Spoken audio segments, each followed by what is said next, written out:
with Sam Seder. The destiny of America is always safer in the hands of the people than in the conference rooms of any elite. Sam Seder. They are unanimous in their hate for me, and I welcome their hatred. We must guard against the acquisition of unwarranted influence, whether sought or unsought, by the military-industrial complex. The Majority Report with Sam Seder. Ever get the feeling you've been cheated?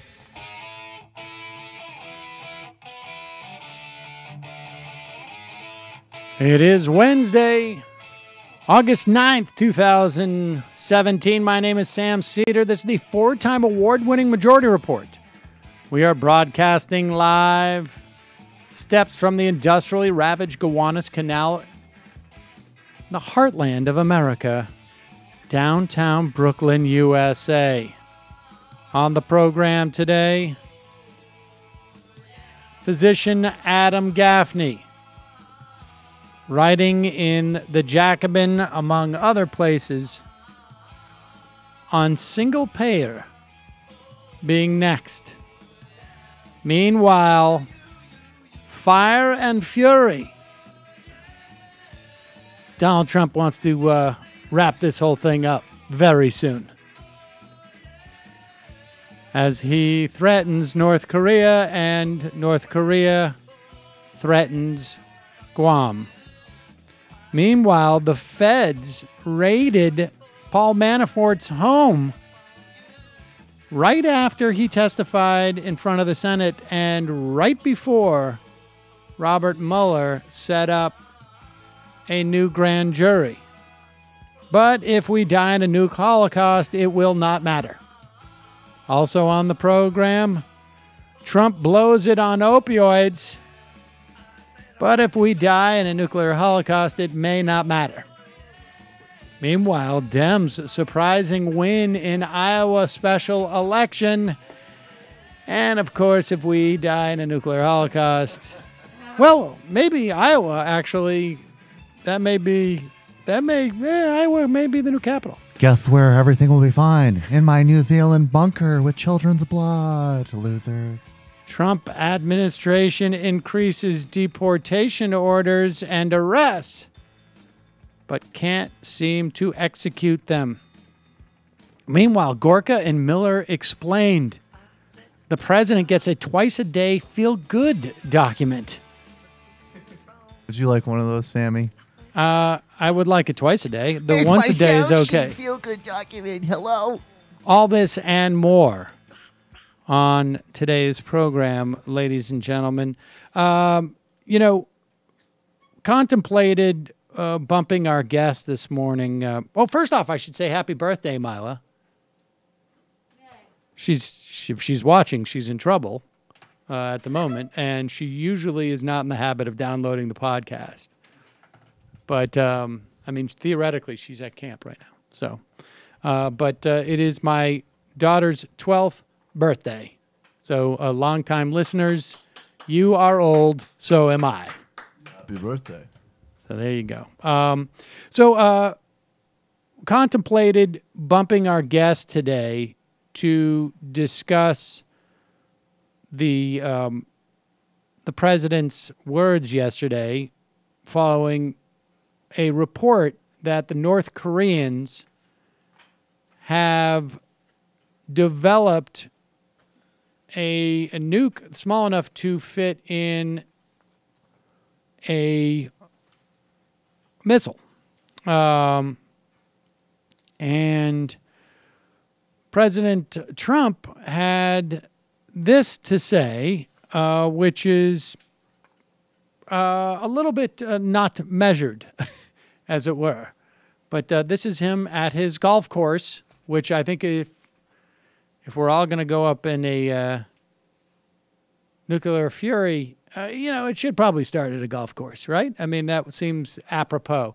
Here is Donald Trump responding to the Defense Intelligence Agency's, or the report of the Defense Intelligence Agency's analysis that North Korea is now making missile-ready nuclear weapons.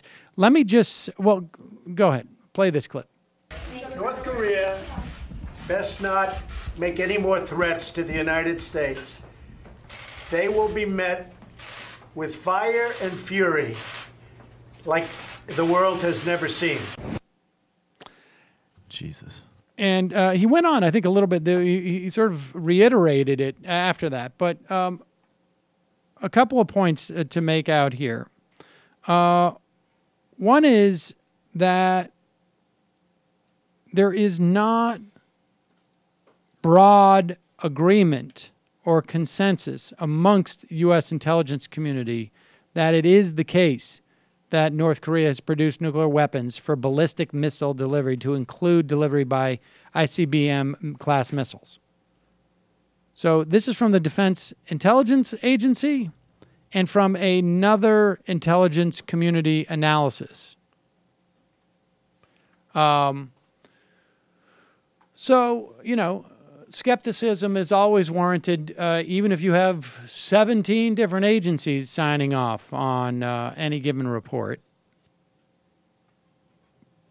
Nevertheless, the president had that to say, and there's not much more to add to this story. Following that, Kim Jong-un's government said that they would attack Guam. And I think they said September 9th. I'm not quite sure. I've seen that reported in some places and not in others. We will talk more about this, and because there are certainly some in the neoconservative caucus who are really don't have a lot of issues, it seems to me, with bombing North Korea, or basically it appears to instigate some type of conflict there, basically Lindsey because, Graham. well, yes, and we'll talk about this later in the program, but it's not just Lindsey Graham. And that they are willing to instigate this conflict because there's a sense that might as well do it now while it's contained. And we have tape of Donald Trump saying this very, espousing this very theory from 10 years ago or so. And we will be playing that later in the program. So we will get to all of this, but there's not a whole lot to discuss here. And frankly, you know, it's unclear how this is being received by the North Koreans, or at least in that region, whether or not there's a genuine concern. But we will talk more about that later in the program. And before we get to Adam Gaffney and talk about, you know, one of the things we wanted to talk about, obviously, is last week we had Josh Holland on, and he made an argument that, I guess, ultimately Medicare for All should not be a litmus test for Democratic candidates because it is not necessarily the best or possibly or even an achievable policy, and therefore you're setting up unreasonable expectations. We'll talk to Adam Gaffney for another opinion on that. But first, I got to tell you, maybe you know this, a single router Wi-Fi model won't work for our increasingly high bandwidth world. What you need is a distributed system, Eero. I set this up in my house. Look, here's the dilemma that we have in my apartment. Not huge. It's a good size, but it's not. It's a little bit bigger than this office. Probably like not quite twice size. But It's a bit bigger. we got 10,000, almost 1050 square feet. This is 660. Yeah, that's right. It's just that it's set up long. Right. And we've got these walls, I don't know if this makes a difference, that are like, they're like, oh, it's a 1930s building. So it's like horsehair and cement in there. Oh, yeah, no, it's crazy. So we don't have Wi-Fi reception in Mila and Saul's room or in our bedroom. It goes in and out. Or the bathroom. I wasn't going to bring that up, but we lose it in the bathroom. And it doesn't matter what Wi-Fi router. I've gotten the most powerful Wi-Fi router. It still can't work. I pick up my neighbors, but I don't pick up mine. I set up the Eero system. It blankets your home because it has multiple satellite versions of it. And the second generation has 5G. So it's now tri-band and twice as fast as the original Eero. So you can do it all in your room. Not only does, and apparently can also connect to like low power devices, such as like locks and doorbells, other sensors, if you want to make a smart home. But it also, what I like, with an app, first of all, it was super easy to set up. Super easy. And my recommendation is if you're going to replace your Wi-Fi router, just take a screen grab of how you read out your existing network, and then you fill it in exactly. You don't have to change like your printer and your stuff like that. So it took me about 10 minutes to replace the existing router, set up all three. You use an app. I can now, via the app, turn off the night lights and the LED buttons on the satellite units. I can also shut off Mila's computer and phone and schedule it. Oh, so I'm sorry. Oh, what was that? It's off. I don't Control. I don't need a separate unit at 10 p.m. Shut down. She gets no Wi-Fi, and it just turns clapped back your on at hands 7 like one of a.m. those old commercials. I was so with, excited like, the about clap lights or whatever that would come on at 2 a.m. And it gives you custom support, and you can actually upgrade to a pro level where you can cut off certain websites. I don't do that. We let Mila go wherever she wants on the web. Sounds like a good idea. Folks, you can get free overnight shipping. Visit Eero, EERO.com, select overnight as the shipping option, and enter majority at checkout. That's Eero, EERO.com, offer code majority at checkout. I love this Wi-Fi thing. It's great. And it also, on the app, it tells you what your upload and download speeds are. I don't think most people care. I do. All right, I got to take a quick break. And when we come back, Adam Gaffney.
We are back.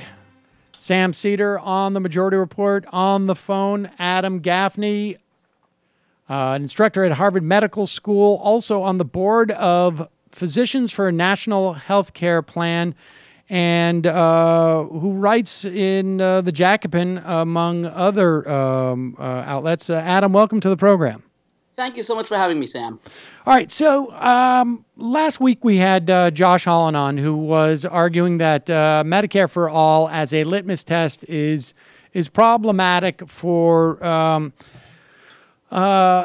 for, I guess, the maybe perhaps political reasons, but I think more because his argument was that Medicare for All is not a panacea and not necessarily possible. And so I wanted to start with, with what would ultimately be, I guess, the alternatives. And one piece that you wrote in the Jacobin is the case against the public option. Tell us, why, as we look at alternatives to something like Medicare for All, which would be a single payer system, what is problematic with the other options? Well, I think we need to begin by identifying the primary problems with the U.S. healthcare system in order to even be able to assess whether these other solutions would solve those issues. So some of the biggest issues include uninsurance. 28 million people under Obamacare remain uninsured, underinsurance, rising numbers of workers with high deductibles, co-payments, co-insurance, things that squeeze their wallet every time they actually access health care, rising drug costs. Just to give one figure, the Kaiser Family Foundation employer benefits survey found that deductibles for workers have risen by 300% over the last decade. So uninsurance and underinsurance remain primary problems in the U.S. healthcare system. And the reason why I disagree with Josh Holland's argument, and the reason why I very firmly continue to believe that Medicare for All is the answer, is that it is the only policy proposal that would actually truly eliminate both uninsurance and underinsurance. The public option would not do that. And all right, so let's walk us through why the public option won't. Because we heard a lot about it during the Obamacare fight, and it was initially a large part of both Clinton and Obama and Edwards' proposal back in 2008, I guess it was. And it ultimately died in the Senate in the hands of not just Joe Lieberman, but I think it was Conrad and Blanche Lincoln and maybe Baucus and Ben Nelson. At least those 4 or 5 were responsible for knocking it out of the box, as far as I can recall.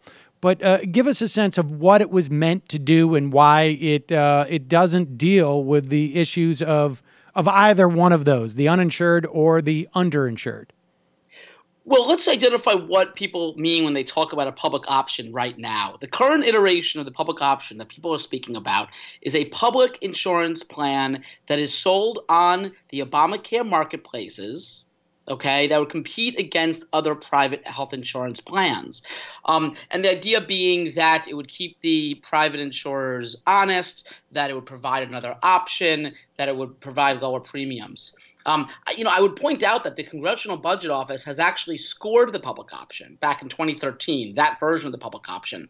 They found that it would not have any significant effect on overall number of the uninsured. They found that it would reduce premiums somewhat because it was paying providers at a lower rate, but otherwise it would not lower uninsurance.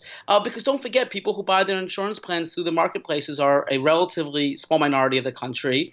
And the public option, because it's an option, would not apply to all the people who are uninsured. So there's no evidence to suggest that the current versions of the public option would reduce that 28 million number of uninsured at all, much less to zero. Medicare for All would reduce it to zero.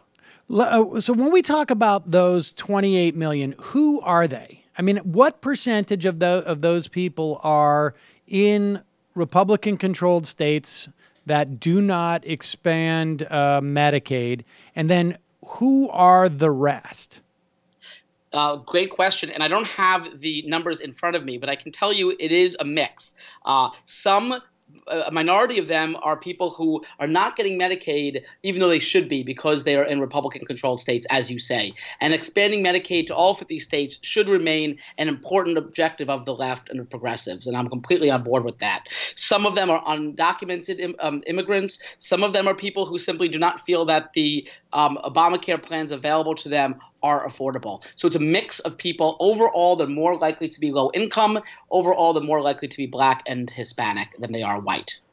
Okay. And so let's talk about, I mean, how we would, let's go through the different options, I guess. I mean, where we are now. I mean, presuming for the time being, and I think that this is, I'm not 100% frankly confident that that Trump care is really truly dead. To be honest with you, I mean, I hope so. I hope you're wrong, but we'll see. I hope so too. I mean, but there's a lot of things that can happen between now and 2018.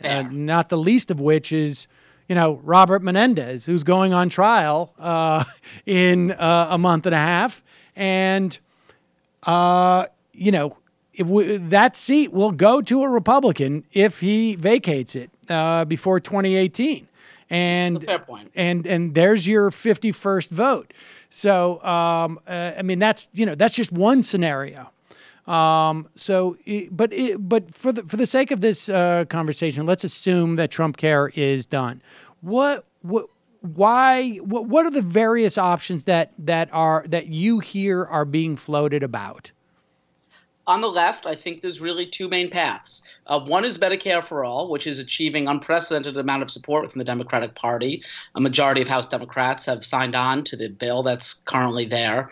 And the other side, I think, is more or less what Paul Krugman advocated earlier this week in the New York Times, which is to keep the ACA as it is, bolster it somewhat, add a public option. Those are the two real things you're talking about.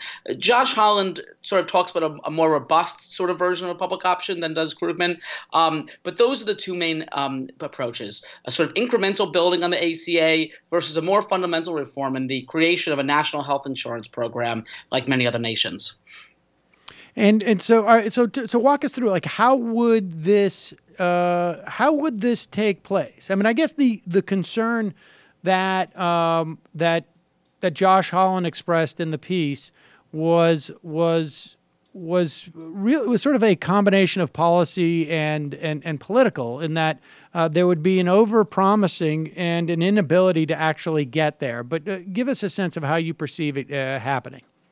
Well, I mean, I think it's important just to point out one thing about Josh Holland's piece. I mean, one of the things he says is that, giving people Medicare in place of their current plans is going to make people unhappy. He writes that all these people who are currently insured through their employers may not be so keen on being switched into Medicare when Medicare may have actually less benefits. And that would be a real problem if it were true. But we're not talking about Medicare for all. We're talking about, to use the title of John Conyers' bill, expanded and improved Medicare for all. We're talking about Medicare without the co-payments, without the deductibles, and with wider cost sharing. So I think one of the big arguments here of loss aversion that he makes is really not grounded on a good evidence. I mean, he's aware of John Conyers' bill and what it would do, but he doesn't really incorporate that into his analysis.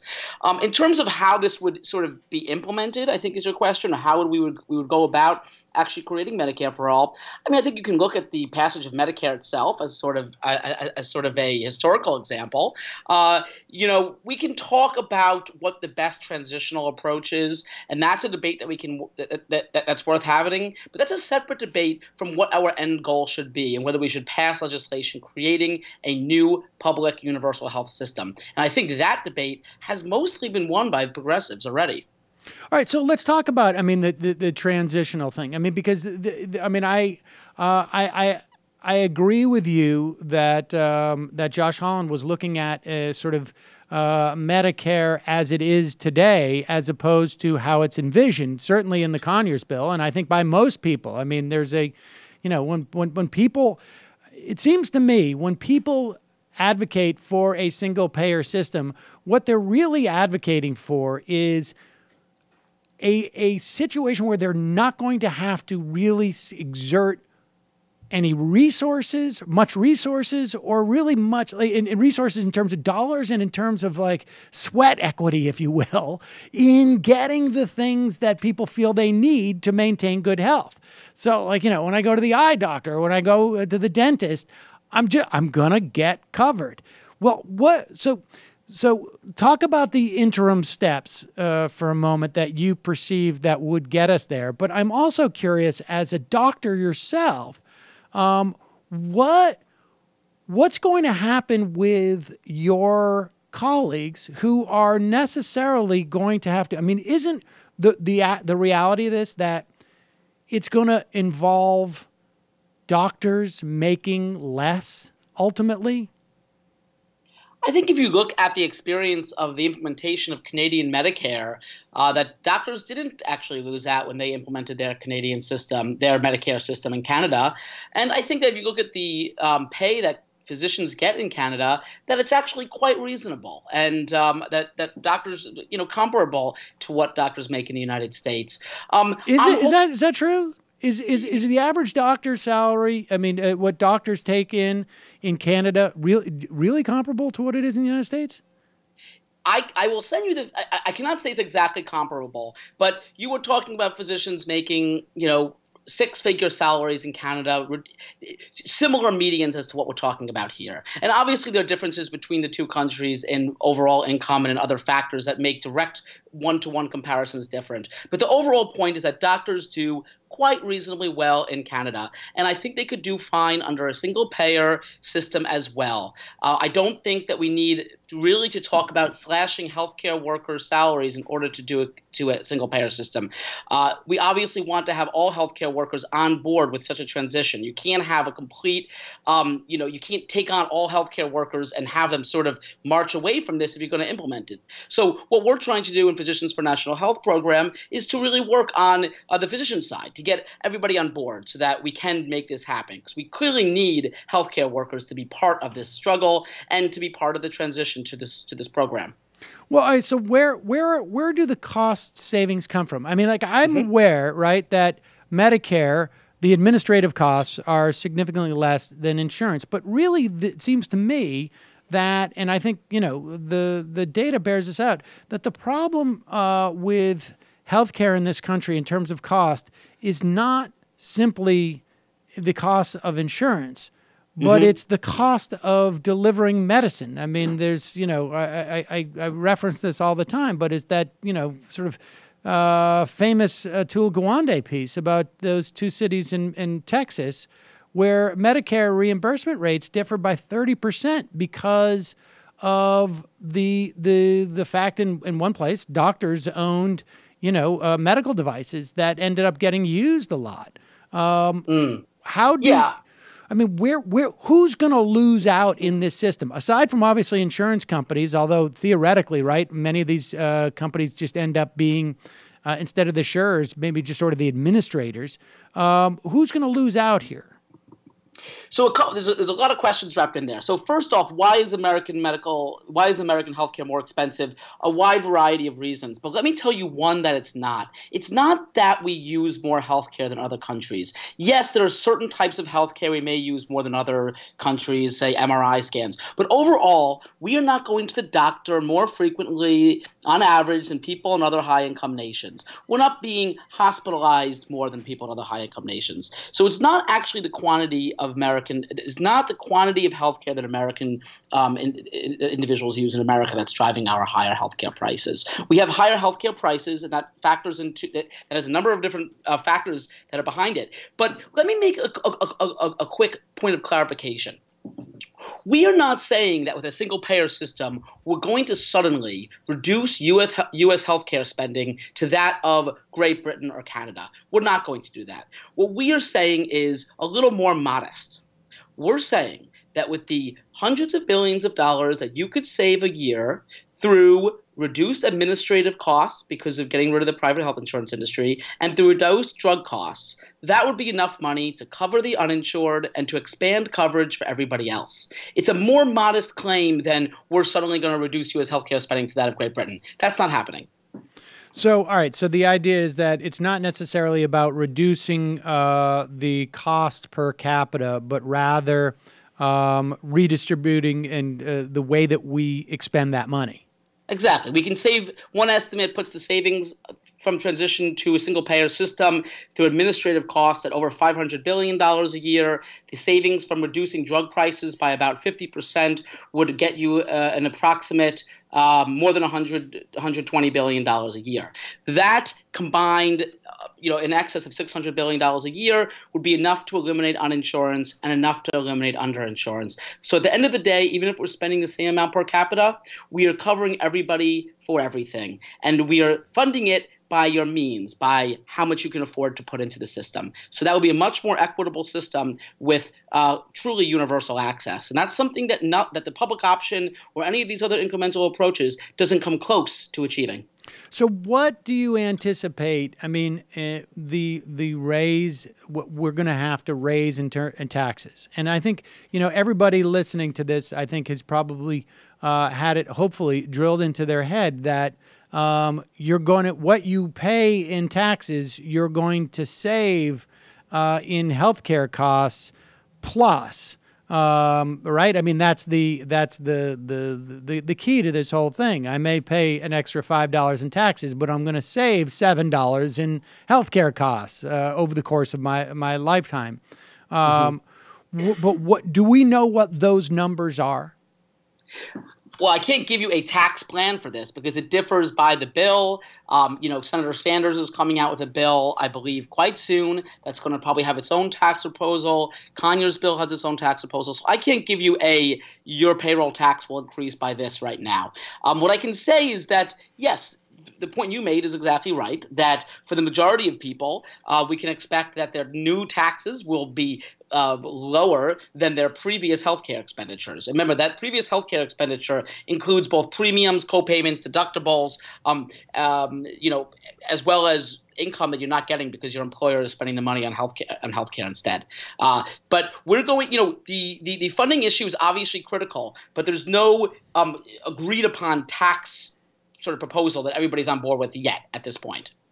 And so how do you, I mean, what is the sales pitch to the people who, I mean, the reality is there's still, a significant portion of people in this country who, and it belies a certain measure of rationality, right? And even an awareness, like you started to say that when we talk about the public option, the reason why its impact would be so minimal in terms of actually touching people's lives, as opposed to, and there's another argument that it theoretically opens the door towards this path for Medicare for all or a single payer, is that we're talking about a small amount of people, right? I mean, the individual market in and of itself is still a fraction of the people who get health care in this country. Never mind then the fraction of that fraction that would be on the public option. What is the key in terms of selling the different constituencies, right? Let's for a moment let's talk about that. Assume that the insurance companies, it's just going to be like, well, a lot of your, you're talking to the employers of the employees of the insurance companies is like, well, there'll probably be opportunities for you because you have a skill set that we could be using in a Medicare for all type of situation. Right. But beyond that, what is the pitch to the different constituencies? This is the pitch. And this is the beauty of single payer as both policy, but as a political project. There is something for everybody, almost everybody, in Medicare for all. Okay, so what is the pitch for someone who was already insured, who gets their insurance through their employer or who gets their insurance through Obamacare? The pitch is this. Or their union, I guess, for that matter. The union, if it's a union plan, right. The pitch is this. You no longer have co-payments. You no longer have deductibles. You will not lose your insurance if you lose your job. You will not lose your insurance if your spouse divorces you and you're insured through him or her. Okay? You never need to worry about medical bills again. That's a pretty good pitch. What's the pitch if you're on Medicare? The pitch if you're already on Medicare is, hey, you buy this supplementary plan for Medicare because Medicare doesn't cover all your medical expenses. It doesn't cover your co-payments. You don't need to buy that plan anymore. You don't need to worry about forking over the dollars, this relatively few dollars you have for that Medigap plan. Oh, Medicare doesn't currently cover your dental expenses. Well, oral health is a major issue among senior Americans. Our program will do that. What's the pitch for people on Medicaid? Well, the pitch for people on Medicaid is, yes, you have good comprehensive benefits, but you can't take that Medicaid insurance to a lot of doctors and a lot of hospitals. Wouldn't it be nice if you could have equitable access with everybody else and go to the same doctors and hospitals? And moreover, wouldn't it be nice if on Medicaid you could get a raise and not worry about that taking away your insurance? And certainly the pitch for people who don't have insurance is pretty much clear cut, and I barely need to make that. So this is the beauty of Medicare for All as both a policy proposal and as a political project. There's something in it for everybody. And you know what? That's really important because this is not going to be an easy thing to achieve. There's going to be a lot of resistance to this, both from the pharmaceutical company, from the insurance companies. So we need a big coalition to make this happen. And the way I describe it, and because of what it does for each separate constituent group, we can actually achieve that coalition. And that's what makes it something that's winnable. What do you say to the doctors? I mean, presumably, right? I mean, there's people take. I mean, there are doctors who won't even take insurance at this point. There are doctors who won't take Medicare. Obviously, many won't take Medicaid. What do you say to the doctors in a broad-based way? And what do you say to the major corporations that have created these sort of mini healthcare monopolies in the consolidation that's happened with hospitals across the country?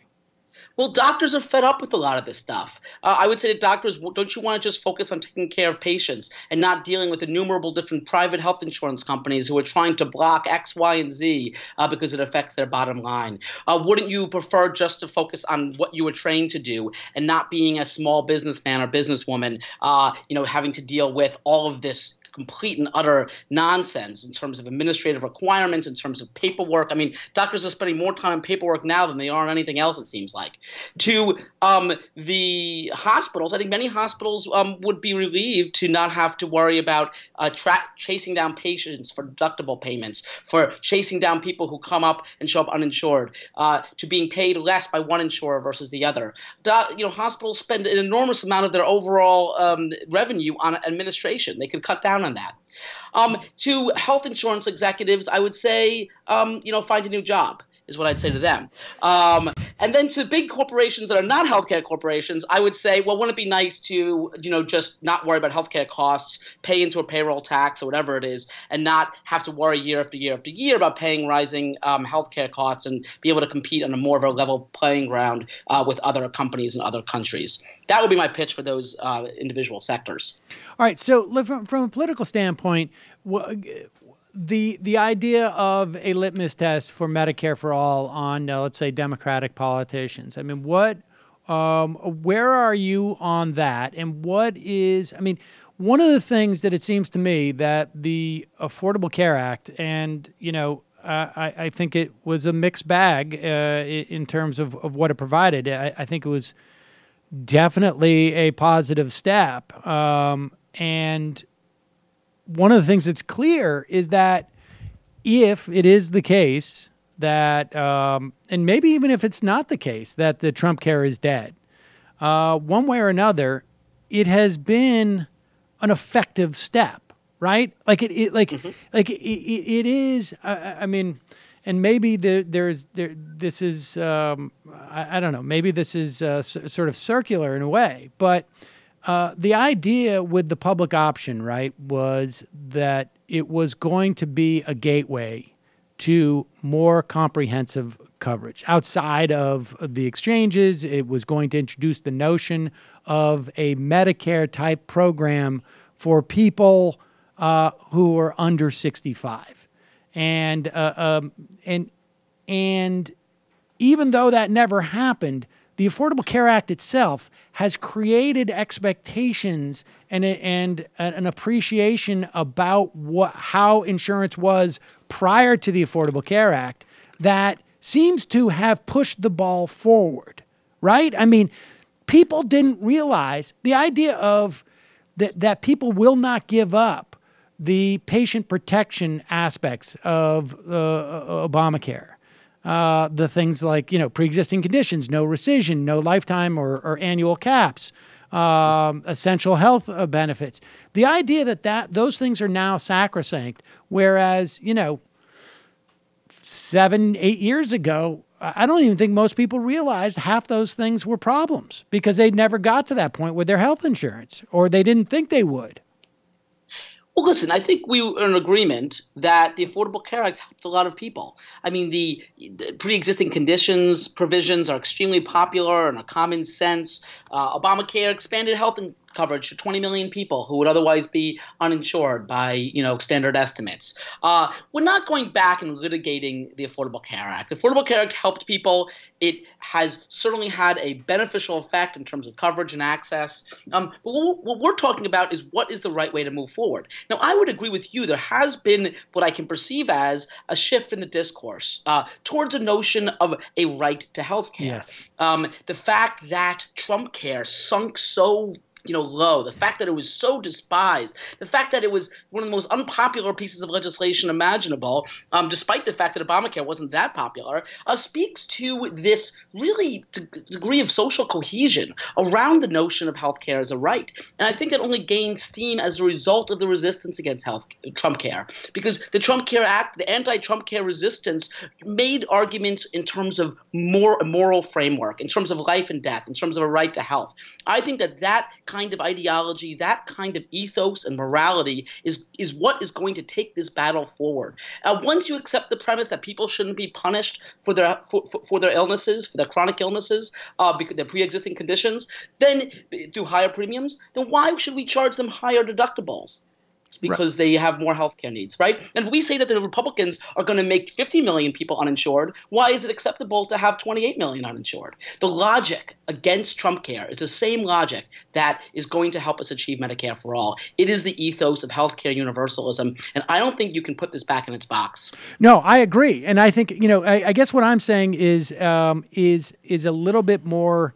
I'm making a slightly less ambitious argument, which is that in some respects, and maybe, like I say, this could be circular, but Obamacare, in some way, made the argument for incrementalism. Insofar as, look, it was what you could get at the time, the most you could get at the time. But what it did is it had that impact where it made people aware that really healthcare should be a right, which includes all those premises that you made about why should, there's no, if it's a right, there's no logic to having it to be just out of reach from a deductible standpoint or a copay standpoint, or just out of reach insofar as it being universal. And I guess what I'm saying is, does the idea of, let's say, a Medicare buy-in for everybody, or, I think what Holland suggested was automatic enrollment in a Medicare system at birth that you can only lose if it is supplanted with employer-based healthcare or something to that effect. I mean, I guess that's what I'm getting at is, is that litmus test. It should, in your opinion, how hard and fast should that litmus test be? How much of the argument for Medicare for all should be seen as sort of a journey or a process, or should it be, this is something that has to happen? This has to be the next step. I think for too long we've been going down the incremental road. I think this is the next step. I mean, what are we going to wait for? We're going to do some incremental move, and then 20 years later be back. I'll be back on your show talking about this again. I mean, we need to. The debate over healthcare reform in the United States has been going on for more than 100 years. We've tried Obamacare. It was an incremental step. It did not take us to universal healthcare. It attenuated some of the injustices of the U.S. healthcare system. The next natural step is for national health insurance, something that was in the centerpiece of the Democratic platform back in the 1970s. This is a sort of rightward regression that we're having now if we're going to talk about abandoning a national health insurance program. Now, these sort of more aggressive forms of incrementalism that you're talking about, you're born into Medicare, for instance, but you lose it if you get a job, get employer-sponsored coverage. I mean, you can talk about these arguments, but the reality is that something like that is going to decimate the private health insurance industry. They're going to to fight it tooth and nail as strong as they're going to fight single payer. And it wouldn't have many of the same benefits in terms of the administrative savings, in terms of the system-wide drug savings. So why should we fight to get into this death struggle with the private health insurance industry over a incremental sort of step that's not even going to take us to where we want to be? If we're going to do that, if we're going to go all the way, then we might as well go all the way with what we want and what's the optimal solution. Now, if you take something like a very narrowly defined public option that's just available to people buying insurance on the exchanges, yeah, I mean, you might be able to achieve that, but it's going to affect so few people's lives. It's not going to really develop, allow you to accumulate the political capital necessary to actually do much more. Right. And in that proposal, in other words, if you're going to have a proposal that's going to have the full force of opposition, you might as well offer the most obvious and beneficial and politically communicatable proposition that there is. Why convolute things if you're still going to have the same level of resistance to it? I agree. I mean, imagine trying to explain the Medicare buy-in thing to people. They're not going to get it. You get it and you lose it if you get a job. And then if you just say, no, we're going to create something like Medicare, a birthright to the U.S. healthcare system. Everybody's enrolled, no co-payments, no deductibles. You don't lose it until you're dead. That's something you can actually communicate. These rather convoluted sorts of systems. I mean, part of the problem is they don't generate the kinds of efficiencies that we need. But even putting that aside, they're not, as to use your words, politically communicatable, right? Like, how are you going to actually get that out there? This is going to be a huge fight, and we need a simple, clear, very obvious, and very effective message to actually get this across. And Medicare for All means something to people. And I think that it's because of that, it's a winnable battle. Adam Gaffney, we will link to your pieces in the Jacobin making very similar arguments. I appreciate your coming on today and taking the time. I really enjoyed the discussion. Thank you for having me. All right, folks. I should also add, this is, it could be moot, depending on what happens this week. Isn't that like an 80s SNL with Jesse Jackson?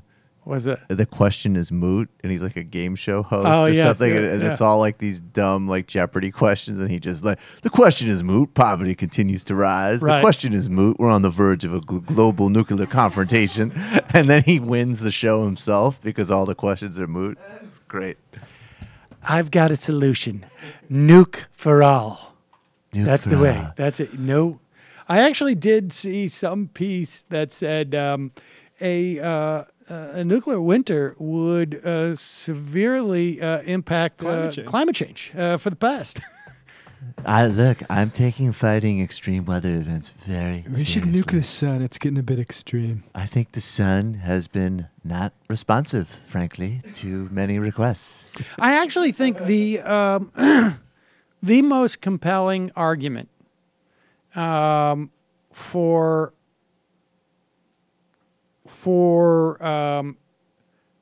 the why you support a Medicare for all is going back to that. I mean, it's one thing to say like, look, you're just not going to be able to attain it, but it's very hard, it seems to me, to say we're going to be able to attain, you're born into Medicare until you lose it with your job, with your employer-based health insurance. Well, it's not. I mean, I actually think that would be an improvement over where we are now. But the point is, from a political standpoint, you're not getting anything. Like, you're not, like, it's not like there's a, it is true that insurance companies, look, the reason why they like those big group insurance plans are, it's not their money. Like, they're not risking any money. They're just doing the administrative work. But it's not like you're short-circuiting any major oppositional constituency by suggesting that plan, and by, which I don't think is necessarily in and of itself a bad plan, but the fact is, at one point, you're going to either have to do something that is meaningful enough that you're going to have a tremendous amount of powerful opposition that you have to overcome, or not. And it's not like,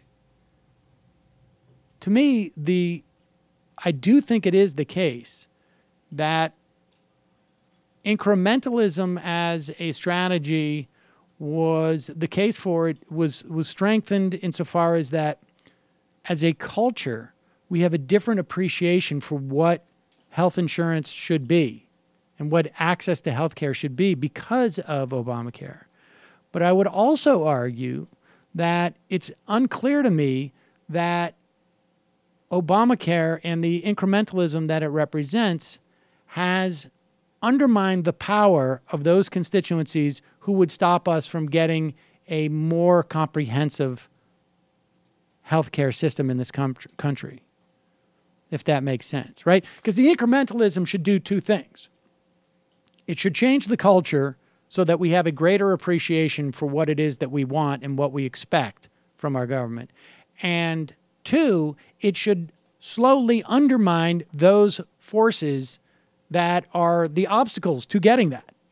And it's unclear to me that Obamacare has achieved anything in that sense. But we will obviously be having this conversation for probably at least the next 10 years. It's possible this will come to a head in 5 years if everything goes really well and we're not, maybe when we lose the coasts of both countries, of both of our coasts in this country, it might be an easier thing to do, smaller group of people to insure. No, I don't think we're going to. I don't think we're going to lose the coast. But part of that is because I think there's also maybe some people in the Senate who are really interested in making sure that the war is fought exclusively in the Pacific. And we will get to those people who are promoting such an idea after we take a break, as we head into the fun half. My understanding is we have a fun half, a special fun half ditty. Folks, just a reminder. Oh, I should tell you also, last night was the premiere of the Michael Brooks Show, otherwise known as Trademark BS. You can catch it out on YouTube, or it is now on iTunes, yes? Waiting on validation for iTunes. Okay, so... and the bullshit has not been fully validated, but certainly you can go to our YouTube channel and see it. And the first post-game members premium content is up on Patreon. The public show audio will also be up on Patreon. And the public show audio will be on Patreon as well as iTunes for our first 474 members. Thank you. There you have it. Nearly 500 people supporting that program. And if you want to support this program, you can head over to jointhemajorityreport.com and become a member of this program. Keep us doing 5 days a week of interviews like the one we did today, or interviews like the one we'll do tomorrow, or occasionally a news recap like we did yesterday. It's your support that keeps this program going. We rely on our members for 92%, right? Was that the latest in the number crunching? If you could see Kelly's face right now. We're still figuring out how to work spreadsheets. I mean, you can do that on Google, usually say something right? like 99.7. So if we're at 92, something's really need a pivot changed. table. Need a pivot table in Excel. We need a... we're having a lot of luck with the magnets that we're selling. So jointhemajorityreport.com. Also, justcoffee.coop, fair trade coffee, tea, or chocolate. Folks, I'm always amazed when I meet people and they don't get their coffee from justcoffee.coop when they listen to this program, honestly. Because they've got great coffee. They've got multiple types of coffee. The shipping is free. With the 10% discount, with the coupon code MAJORITY, it is more than reasonable. If you're the type of person who buys whole bean, they also will grind it for you beforehand. But if you buy quality coffee, it's a great place for it. And it's all fair trade. So everybody down the line gets paid appropriately, and it's a co-op. So you go to justcoffee.coop. Also, if you buy your craft from Amazon or jet.com, head over to majorityreportkickback.com. Quick break, 646-257-3920. You can IM the show, and here is that little ditty. Who did it? DJ Danarchy. DJ Danarchy. And maybe we'll use this to go into the fun half today. Fun. You are in for it. All right, folks, 646-257-3920. See you in the fun half. Are you ready?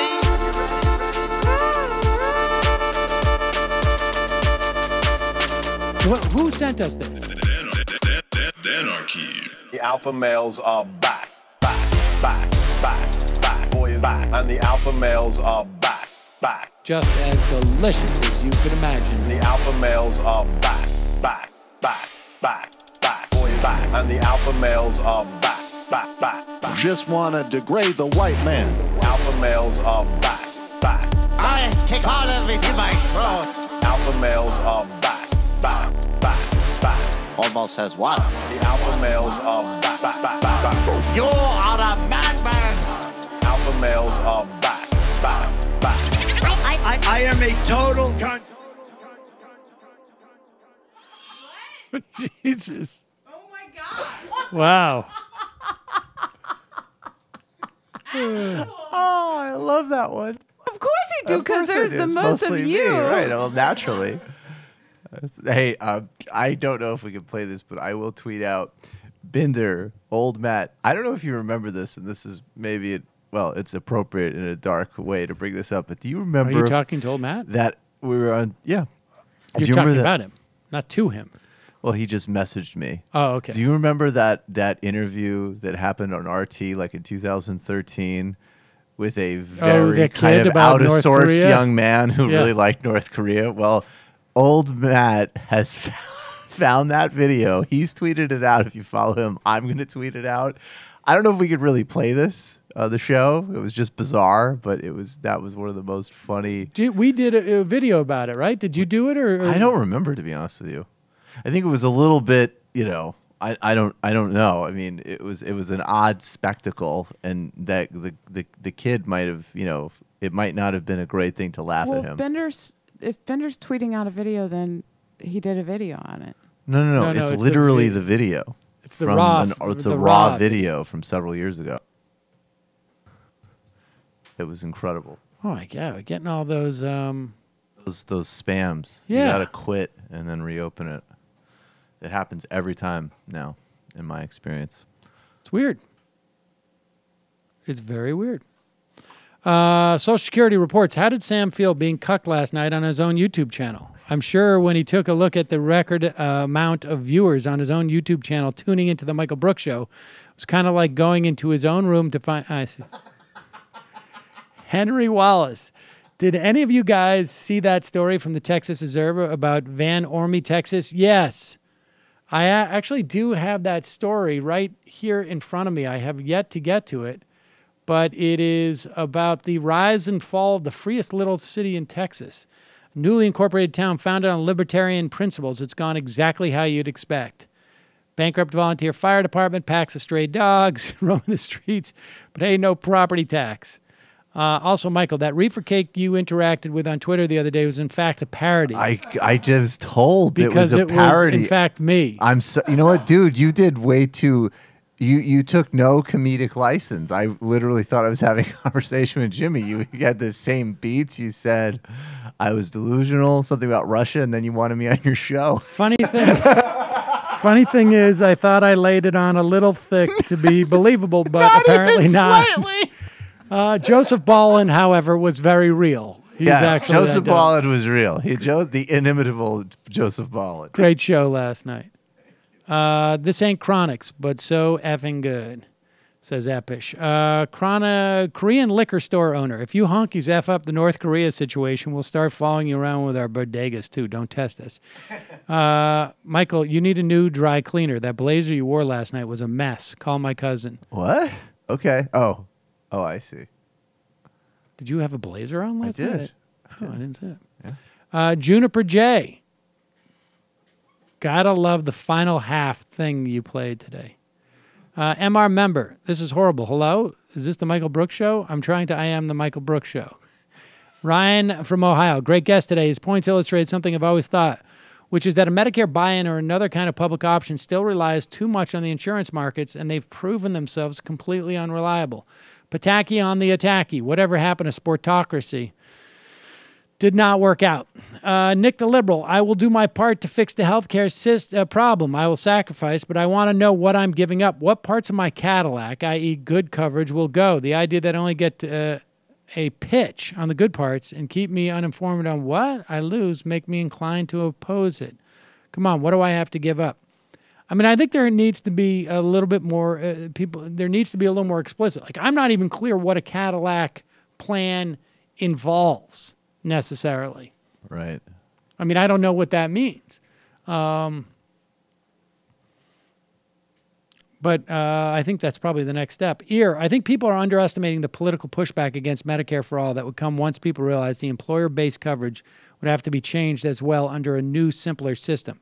Public option is a better strategic choice simply because you establish that and people can compare it to private insurance. The choice will be clear. I mean, I think the public option, as we refer to it in the context of the exchanges, is not enough to do that. I think a Medicare buy-in, which would, yes, not achieve the same efficiencies, might, although I suppose if you could get there where doctors need to take Medicare, where you can sort of and you give people the opportunity to buy in to a Medicare plan that is more comprehensive but less expensive. But that's the problem is that's hard to execute. It's hard to do that as a halfway measure, but I tend to think that we might need a period of time where the culture, makes that next step. I mean, the weird thing about the Affordable Care Act debate was there was this perception that it impacted people who already had health insurance. And the reality is that it didn't. In fact, to the extent that it did, and this I've said this 100 times, the impact was undersold. Most people's insurance improved in some fashion or another. What did not improve was the cost. And you can say to someone like, well, without these, without the patient protections, without the 2080 rule or whatnot, your premiums would have gone up at a faster rate. That's a really hard argument to make to somebody because you don't have the opportunity to compare that alternate universe.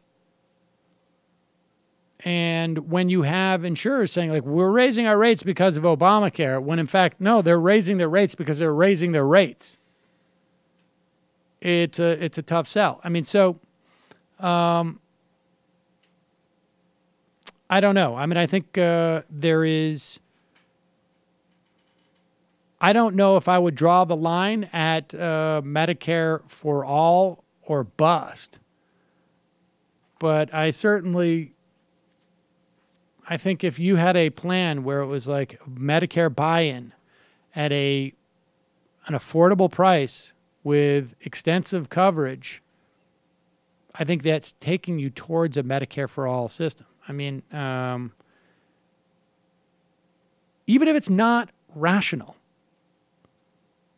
people are risk averse far more than I think we give credit for. Oh, look, we got a lot of sound. All right, so here is Rex Tillerson attempting to walk back the comments of President Trump where he basically said, we're going to unleash fire and fury if you keep threatening us. Tillerson is doing the sort of classic Trump walk back now, where it's like, I'm going to impose upon Donald Trump's words an understanding that I hope others will accept because he's a lunatic. And here he is, apparently back from his break.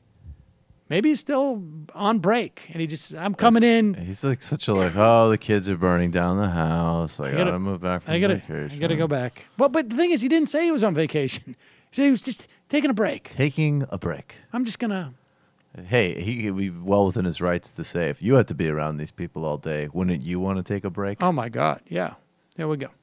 So I think what the president was doing is sending a strong message to North Korea in language that Kim Jong-un would understand, because he doesn't seem to understand diplomatic language. I think the president just wanted to be clear to the North Korean regime that the U.S., unquestionable ability to defend itself, will defend itself and its allies. And I think it was important that he deliver that message to avoid any miscalculation on their part.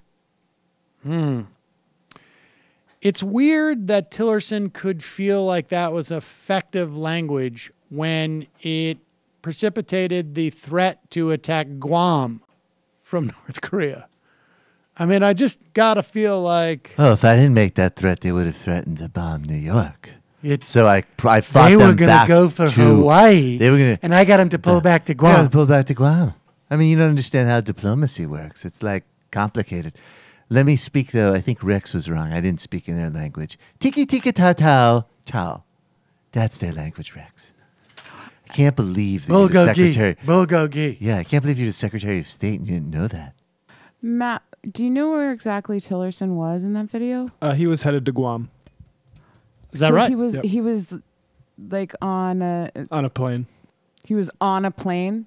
Yes. Oh, I don't know if it was flying. He's just flying around because he doesn't want to be. No, I mean it sounded like he was getting onto a plane, but sounded like to me he was on a plane. He was in one. Yeah. I was just gonna say something. That's a little bit of a loaded statement, but what, Matt? He's in a bunker.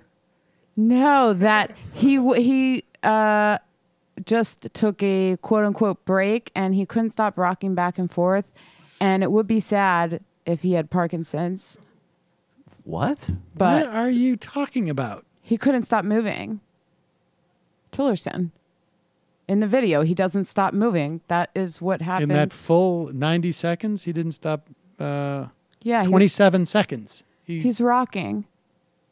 He has fucking Parkinson's, which is why he's undermining the president's fucking North Korea agenda. Are you being serious? I am just saying that it's a possibility. I actually look at that and think that he has an autoimmune deficiency and probably needs to take some vitamin D. I'm just saying that... You're not serious. You're not seriously saying that you think that he might have Parkinson's because for 27 seconds on a plane, he looked like he was moving. It might have been flying. No, he wasn't on there. He wasn't inside of the thing. It didn't look like. He was inside of a plane. For a doctor, Kelly, who's able to diagnose. Hey, guys, you're not very good with it's getting a little tense in here. Let me just say, I think, but we all know he has AIDS. That's well on the public record. No, I'm just on the lookout for Parkinson's now. Why?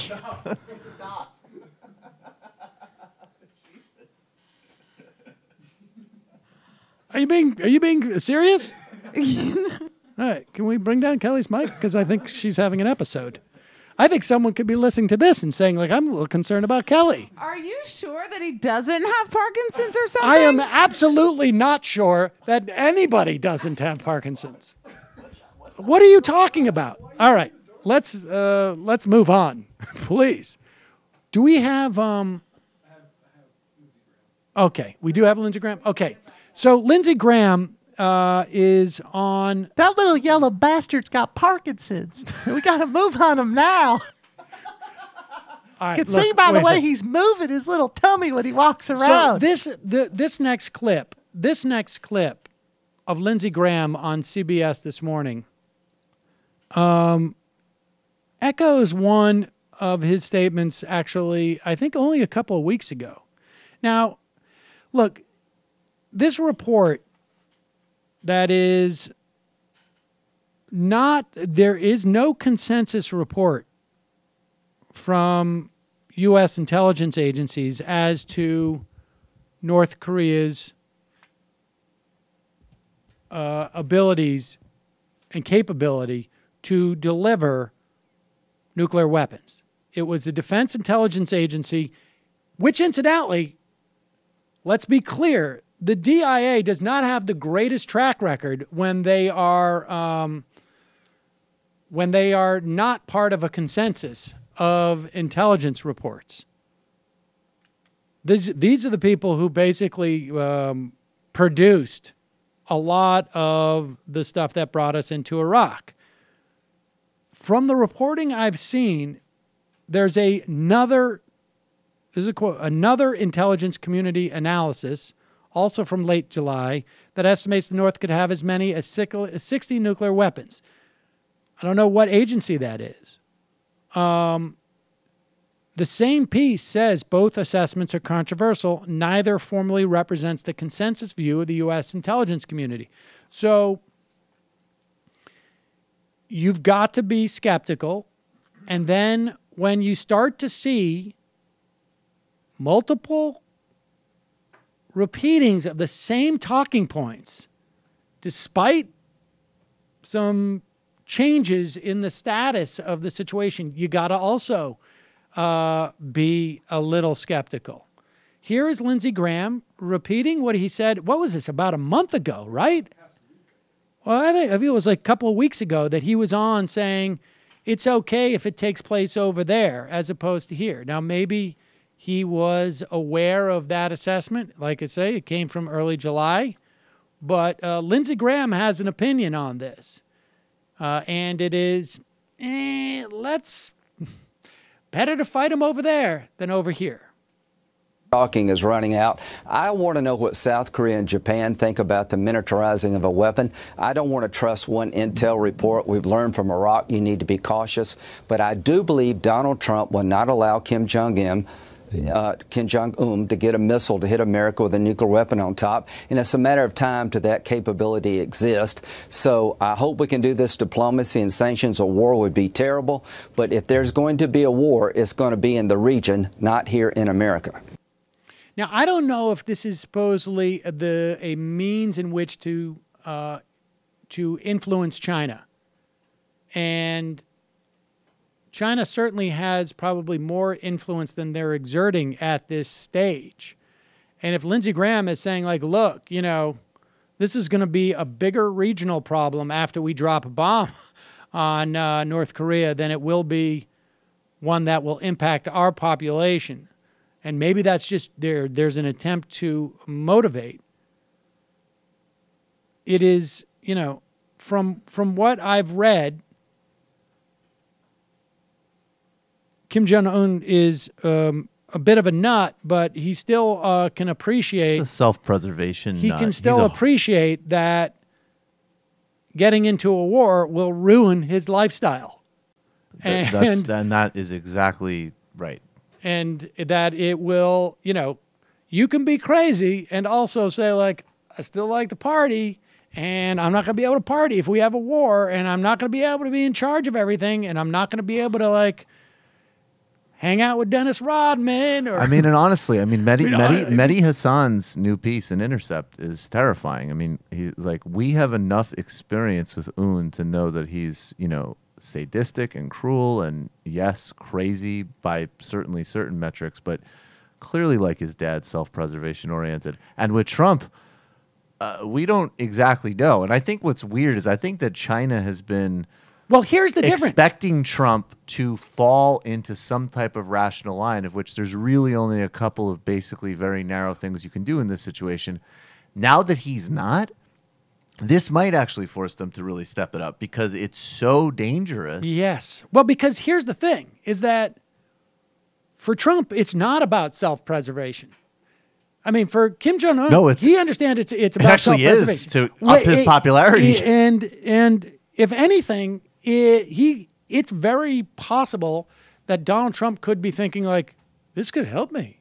Like, it can't hurt, at this point. And I think the notion that like, well, what would happen if, South Korea lost several 100,000 people and maybe Japan got pulled into something or China? Maybe he's just thinking like, I'd be like MacArthur. That's what I'm thinking. A lot of opportunities. Last time a lot of people died in Asia, apparently it was great for a president. I could grab a bullhorn, go down there on the Rebel, put my arm around one of the South Korean firefighters, and just say, we're going to get these guys. Yeah. Metaphorically. They heard from we heard from them, but now they're going to that's the scary part. Oh, no, I think it's... and this is, again, just to I know it's just, beating... Well, it's not a dead horse, unfortunately, but, like, this is why those morons from Fareed Zakaria and everyone else that gave him that positive encouragement for just lobbing a couple of random missiles at Syria, like, this is how it starts to play out. This will be the time where I truly become president. Like, guys, I'll be charitable. I know we were all kind of joking before, but now that I've instigated a global nuclear confrontation, I think we have to agree. I just worked out on the board. I've become president. I just worked out on the board. Only the president can fire a nuclear weapon.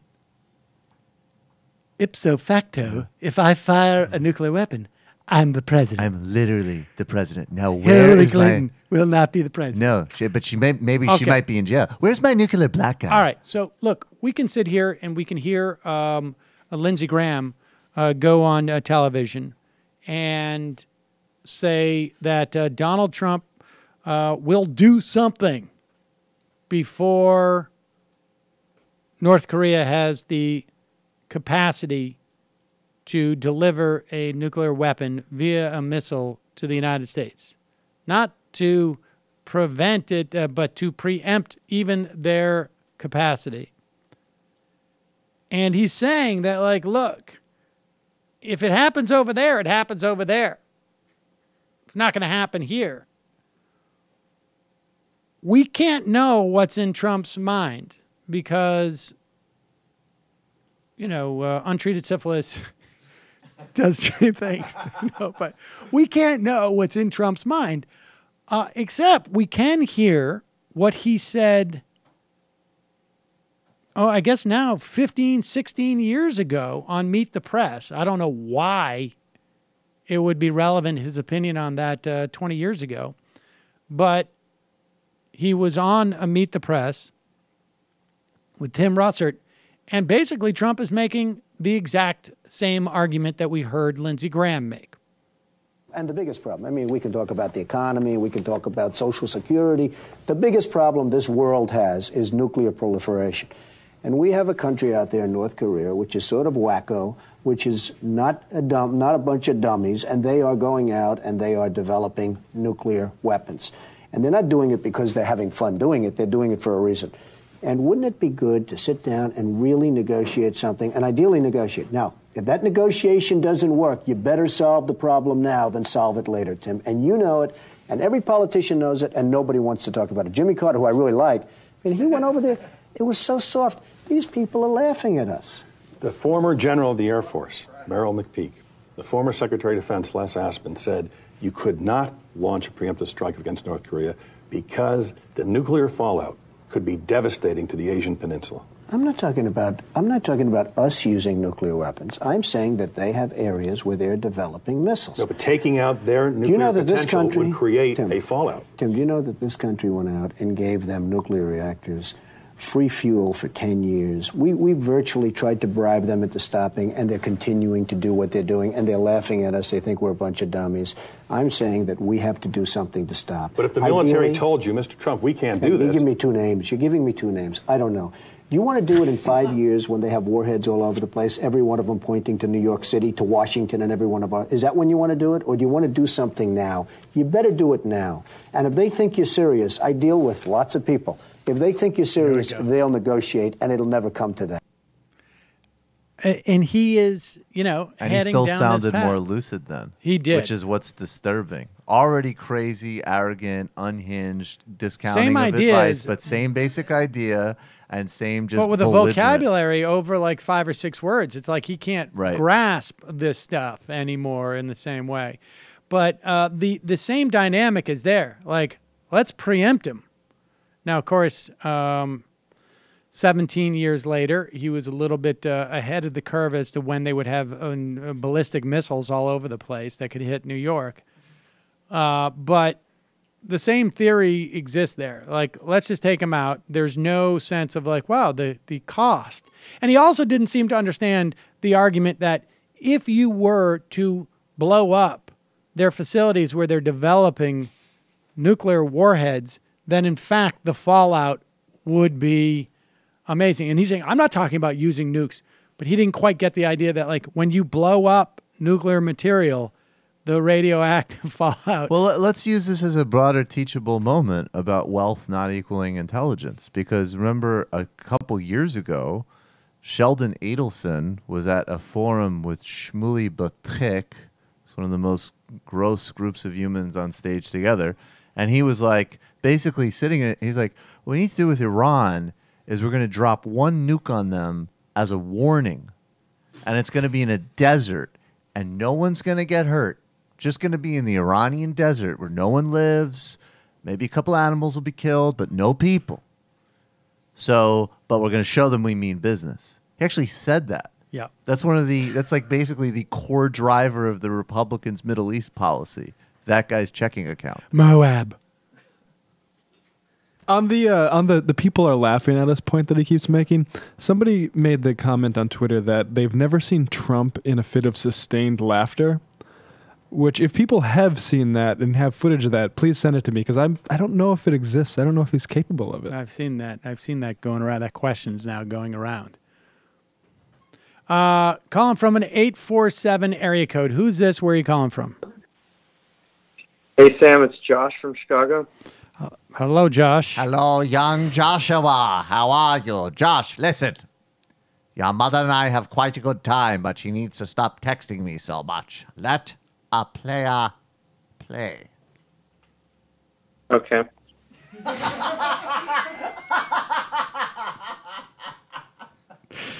What's on your mind, Josh? Sam, first of all, when you were saying that they have great coffee, it sounded a bit like Donald Trump. Great coffee. The best coffee. I've tried a lot of coffees. I've had a lot of coffees. You should do it in Donald Trump. I should do it. All right, fair enough. Great coffee. I have 2 points. First off, a funny point. I found out I had a mutual friend with Sebastian Gorka on Facebook. Wow. Okay. So, and his Facebook profile is pretty ridiculous. But send screenshots. Yes, screenshots, please. Here's my call. I will. This is my Ford Mustang. He's the irregular warfare strategist. Defeating jihad. Irregular warfare. Let's fight ISIS. Spread this meme, please. What else you got? So I'm calling about what your discussion with the forget the guy Gaffney about Medicare for all today. Yep. Yeah. And there have been a lot of people talking about these sort of Cadillac plans and like healthcare, and I think that's bullshit. Like this whole notion of the fact that these Cadillac plans are better than Medicare for all is bullshit. Well, I mean that was Gaffney's argument is that there won't be Cadillac plans because everybody will be driving a Cadillac. It'll just be basically. Yeah, I mean that's basically the argument with if you look at what Conyers is suggesting. But yeah, and the other thing The thing is, you don't have to, like, But wait a second. But I will say this, that I think the idea that there'll be a lot of people nervous about leaving their plans, and maybe nervous is an understatement, that I think is true. People are, just inherently risk averse, broadly speaking. That's been my experience. I mean, I think there's like nervousness. I think especially because of like the Affordable Care Act. But like the thing is, when you have like Medicare for all or a single payer, you get to keep your doctor, and you have like a guarantee of I will be able to see my doctor at this time, because you don't have to worry about like your doctor not taking your health care insurance anymore. Right. And I mean, I think like the most realistic like scenario is basically what Australia has. So I don't think we'll be able to just get rid of like private healthcare altogether. I think they basically have like a two-tier system where you have like Medicare for all, which is like what you can get, and it's free. Well, I actually think it's now $5, but or you get like your private insurance if you want more. And I mean, I know a lot of people. So I have some friends who live in Australia or are from Australia, and including I have a friend who's actually a successful comedian who he just uses their Medicare system, because he doesn't want to bother with having to try to do the private insurance, right, where actually his doctor might not take that private insurance. And so I just think, like, look, you will have everything that you have now will be covered on the Medicare for all system, and it will actually be more efficient. You won't have to spend time fucking around about, oh, my doctor won't take this insurance, so he can't see me. No, if Medicare for all, your doctor will take that.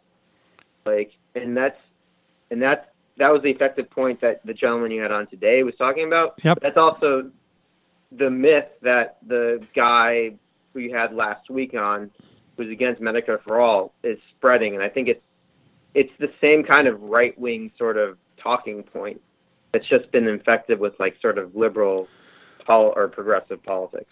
All right. Appreciate the call. All right. Let's see.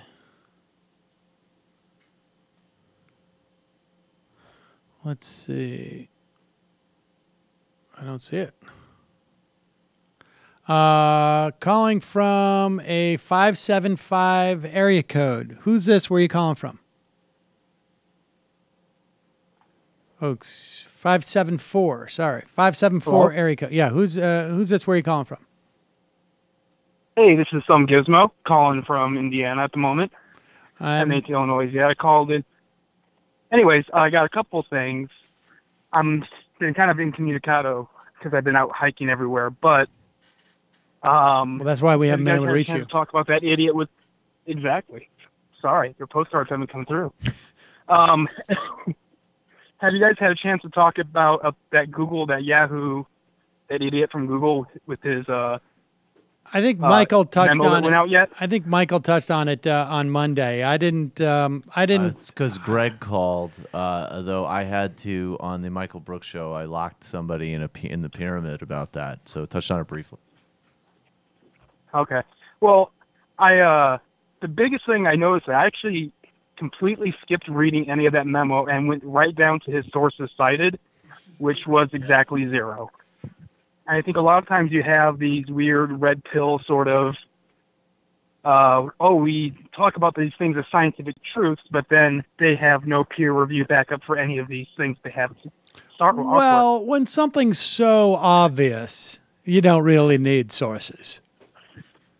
Ladies you're going bleed, to, like, have a so they can't do sociological math, study so between they can't genders. code. It's called science. Sorry, snowflake. Oh, actually, sorry, not sorry. It's more like it. Hey, Sam, how old are you again? Go into a bar and just ask if anybody agrees with you, and if they do, it's obvious. Let me go through this office. Sam's blood? No, thank you. I don't Matt, blame you. Kelly, and Michael? Yes, I'll take all of your blood. You're all going to die. But at least you'll do something useful. And then Sam will have no use. I actually have, I heard on a YouTube clip you guys were talking to somebody about the expired drugs. Yeah, that was and the massive amounts of waste. An interview I did on Ring of Fire radio, yes, with somebody from, I think he's doing I think it's for ProPublica, actually. I think Marshall Allen, I think his name is. Yeah. Well, my professional background is pharmacy, and I might actually have to cut my backpacking across America short because I'm getting headhunted by a company I've been looking for years, but that's beside the point. Well, congratulations. That's great. That's great. Oh, wow. So impressive. The pharmacy boy. You know, there's going to be a certain point where there's not going to be I smell upgrade of membership in the works. But go ahead. Exactly. I'll have disposable income, and I'll do all those sorts of things. But anyways,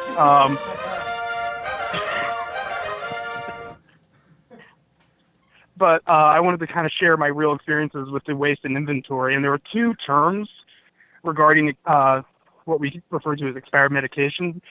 You have the expired medication where you have the state of decay, where something reaches about 90%. And then you have another term called beyond use date, which is the sterility and the stability of the product. And usually that's for a compounded setting. But it's my private opinion that since the majority of the studies that are done on each individual drugs are done by the companies doing it, I've always felt that they err on the side of overcaution. Because, and I'm really sorry I don't have, I was making fun of people not having cited sources, and I'm not going to do it. Well, I'm sure if you go into a bar, they would agree. Well, there was a VA a few years ago. I can't remember the source, but the VA had a pharmacy that they had shut down and forgot to unload of medicine about 20 years ago. Oh, yeah. Well, that came up in that interview. Okay, good. There was a VA that had shut down, and they had left it drugs in the pharmacy, and so they were able to test drugs that had been sitting there on the shelves in a pristine situation, right? As opposed to like, oh, this has been in my backpack, or it's been in, the bottom of my closet, may have heated up or whatnot, in a pharmaceutical situation, if you will. And they tested the potency of these drugs, and so it was a perfect experiment. And they found that yes, most of these drugs had, at worst, lost only 10% of its efficacy. And in the interview, I mean, it's really interesting. In the interview, the guy said, like, the word expiration is actually probably not even appropriate, because that implies that it can cause harm. In the worst case scenario, the vast amount of these drugs past their expiration date would only lose their efficacy, but would not be in any way dangerous.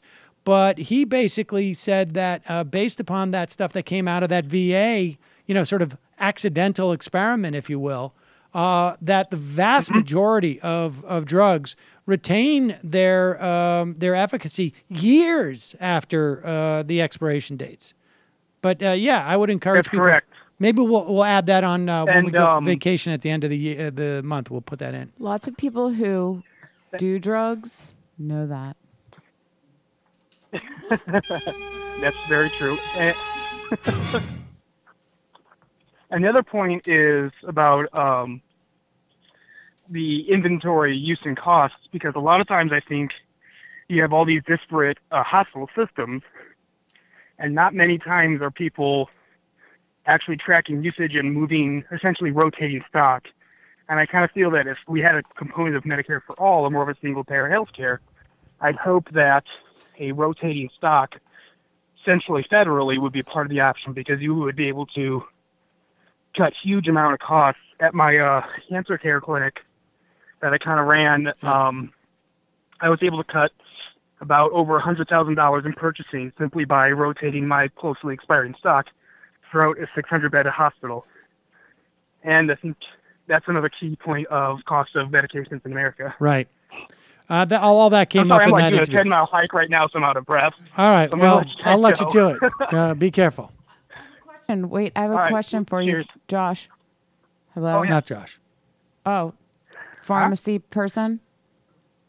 Hello? Yes. What's the question? The question is, do a lot of pharmacists figure out ways to take drugs? Because sometimes when I interact with pharmacists, I think they're on drugs. Actually, those, I have the same feeling, but those are usually the pharmacists that ascribe to more fundamental Christian attitude. There's a huge amount of pharmacists that come from more of a really strong creationist background than more than you would expect in a sciences program. But depending on your institution, there are ways to cut corners, and I know all the ways to catch those people. That was kind of in my bag of tricks, I suppose. All right. Well, appreciate the call. Hike carefully. All right, you guys be good. And hey, Michael, congratulations. Well, he went to the bathroom. He's not here. He went away. All right. Speaking of drugs and pharmaceuticals and proliferation, Donald Trump has cracked the code, ladies and gentlemen. As you know, he ran on dealing with opioids is one of his big issues. And the Trump administration, despite the fact that a White House commission on combating drug addiction in the opioid crisis last week urged President Trump to declare a national emergency and pressure Congress to authorize more funding, the Trump administration will not do so. My guess is that part of the reason is, at least in the short term, they want this as a bargaining chip to, if Trump Care comes back onto the docket, they want to be able to dole out this money as a bargaining chip to people like Capito Moore, or Moore Capito, rather, in Portman in Ohio. So instead, to deal with the opioid crisis right now, Donald Trump has this solution and message for America. The best way to prevent drug addiction and overdose is to prevent people from abusing drugs in the first place. If they don't start, they won't have a problem. If they do start, it's awfully tough to get off. So we can keep them from going on, and maybe by talking to youth and telling them no good, really bad for you in every way. But if they don't start, it will never be a problem. You know, it's amazing that no one has come up with this idea of saying to the youth, no good, really bad for you. Because that seems like a message that's really going to resonate. It's like, hello, just say no. And, of course, no one ever thought of that. We also know, well, I don't know actually specifically about this, but I do know that when we saw a dip in the life expectancy, it was in a cohort of white males in their late 40s. And it was a function, in a large part, of suicide and drug addiction. And I would imagine that the issue with opioids is not as youth-oriented as past, I think, addiction problems that we've had in this country. That you're seeing people, because, at least the catalyst, and we've talked about this, came from the development and the propagation, I guess, of opioids as a more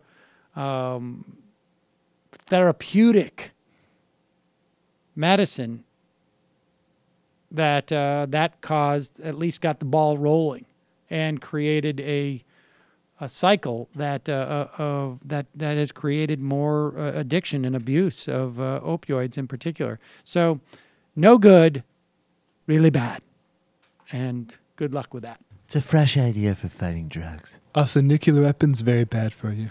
Nuclear weapons, not good in a certain sense. Let me get off the golf course and just take care of some stuff as a leader and executive. We'll melt North Korea. I think that settles it. And by the way, kids, it's not good for you to do drugs in a certain sense, or really in any sense, in a certain way. So don't do them. God, I think I finally took care of everything. That's actually more involved than what he said. That is actually more That's a little deeper. It's a little too deep. Little too deep. Little too deep. All right. Speaking of Donald That's Trump. me on Meet the Press in 2000. This is, folks, you may be working in a office environment, or you may be working in any other type of environment. If you have a boss, you probably understand the importance of something like this. But Vice reports that twice a day since the beginning of the Trump administration, a special folder is prepared for the president. First one comes at 9:30 in the morning. The follow-up, 4:30 in the afternoon. Former Chief of Staff Reince Priebus and former Press Secretary Sean Spicer both wanted the privilege of delivering the 20 to 25-page packet to Trump personally. And by 20, 25 pages, I don't want you to get the wrong impression. What it was probably just pictures, graphics. And in fact, they were screenshots. They're filled with screenshots of positive cable news chyrons. That's the lower third. Admiring tweets and transcripts of fawning TV interviews, praise-filled news stories, and sometimes just pictures of Trump on TV looking powerful. The only feedback the White House communications shop, which prepared the folder, has ever gotten in all these months was, quote, "It needs to be more fucking positive." That's why some in the White House ruefully refer to the packet as the propaganda document. So, ladies and gentlemen, when you see things like Reince Priebus, the late Reince Priebus, say to the president, like, serving you has been the greatest pleasure. Or when you see this from Stephen Miller going on Tucker Carlson with Laura Ingraham last night, now you understand why. Stephen Miller is sitting there thinking, I'm going to make it into the propaganda document tomorrow at 9:30 a.m. I'm going to have a nice suit on. There's going to be a picture. Hopefully I'll get a good chyron, but there'll be a little bit of a quote. Here is Miller trying to get into that propaganda doc. I get the sense that people just want to have the happy warrior Donald Trump. I know we have the serious situation, obviously, with North Korea, but they know the tough Donald Trump. But the happy warrior, a little twinkle in his eye, turn on the charm a little bit, he can do that. And are we going to see him in those different situations? Look, President Trump's the most gifted politician of our time, and he's the best orator to hold that office in generations. And so we're going to take the message out to the people. Because you said he is the leader of this nationwide and worldwide populist movement, and it's about uplifting working class people, black, Hispanic, white, but they don't want to hear that. There are certain Republicans who don't. Yeah. There it is. Trying to get into that propaganda document. And look at Steve chewing his way into the positive document. Apparently, this is there are 3 staffers who arrive at RNC in the morning to begin monitoring the morning shows. And they send the White House Communications Office an email with the chyrons and the tweets and the news stories. And it's also weird that the RNC is doing that. But is that Freedom of Information Act accessible? As to what I would imagine propaganda as document? Soon as it gets to the White House, although I think there's probably some measure of executive privilege. I don't know. Yeah, it'd be interesting. I don't know. It's very weird. David Axelrod, incidentally, said that if we ever prepared such a digest for Obama, he would have roared with laughter. Should be more fucking positive. What the fuck? All of my enemies have lower IQs than me. All right, now I'm tired. I can't focus anymore. Did you see this World Star video? This bitch pulled this other bitch's weave off because they're fighting over a nail appointment. World Star, World Star. Oh! Hey, Baker. Took her down, but wait, she's about to get back up. Wait for it. Wait for Oh, there goes the weave. World right. Star. So look, now that now that we know, right? Now that we know, and everybody has suspected this, but Trump probably doesn't watch as much TV as we thought. He gets it summed up in a packet now of all pictures. And now that we know that everyone associated with the White House must know about this propaganda doc, we now know what Seb Gorka's mission is, let's say, when he goes on to television. Here he is. Is this him on which one is this? This is 6. Okay, this is Seb Gorka on Fox and Friends this morning, apparently having recently read The Project for a New American Century, and he's learned a new word, and he's going to bring it out there. He probably should have spent a little more time studying it because I don't think he's using it properly. We are not just a superpower. We were a superpower. We are now a hyperpower. Nobody in the world, especially not North Korea, comes close to challenging our military capabilities, whether they're conventional, whether they're nuclear, or whether they're special forces. Hyperpower was a term, to the best of my knowledge, at least when I first saw it, was in the late 90s. The Project for a New American Century had a theory that because of the fall of the Soviet Union, we were unchallenged. And we were now a hyperpower where we have now, where we are unchallenged because there is no other superpowers. So we are basically a superpower, but alone in being a superpower. Gorka seems to think that it means that we have become so much more powerful. We have turned it up to 11. In fact, it's sort of like Dragon Ball. When Vegeta read Goku's power levels. Here it is.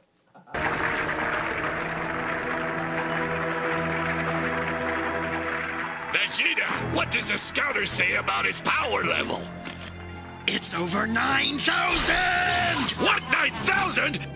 There's no way that can be right! Ooh, but it can be. We have turned it up to 11. So when we look over at North Korea, which is like a 4 at best. We established all of these parameters very clearly and succinctly at the Mar-a-Lago Summit. Yes, at the Mar-a-Lago Summit, we took a hyperpower meter and plugged it into the Earth. We found that we're an 11 on the hyperpower. Stephen Miller has the highest hyperpower level that you can have on a personal energy rating of an 8.5. My God, I hope the Chiron says hyperpower so I could get this in the propaganda document. I have been winning the Chiron war the whole time, which is why I wasn't fired. These fools around me have no understanding of how it works. I've had a lot of good moments writing the sound sheet since I've worked here. But writing Dragon Ball Z, Vegeta reads Goku's power levels as exceeding 9,000 is probably number one. You forgot 16 seconds, you fool. To illustrate our point articulated by one of the most important foreign policy advisors in the current administration as we contemplate a massive conflict in the Korean Peninsula. Yeah, it was cool that you got to write about Dragon Ball Z on the sound sheet. Meanwhile, Gorka, so determined. I want to do a 2 for Tuesday where I get into the propaganda document twice in one day. Be the first one. Then I'll go for the hot trick. He was on MSNBC. I just, for the life of me, I mean, I don't understand. But why this guy gets invited anywhere. But here he is making the argument that there's no such thing as a lone wolf. Here is Seb Gorka on MSNBC. We don't have to get into a definitional argument here. What do you actually do to fight that? To get the lone wolf lunatics. That's a better way to say it. There's no such thing as a lone wolf. You do know that. That was a phrase invented by the last administration to make Americans stupid. There has never been a serious attack. Let me finish.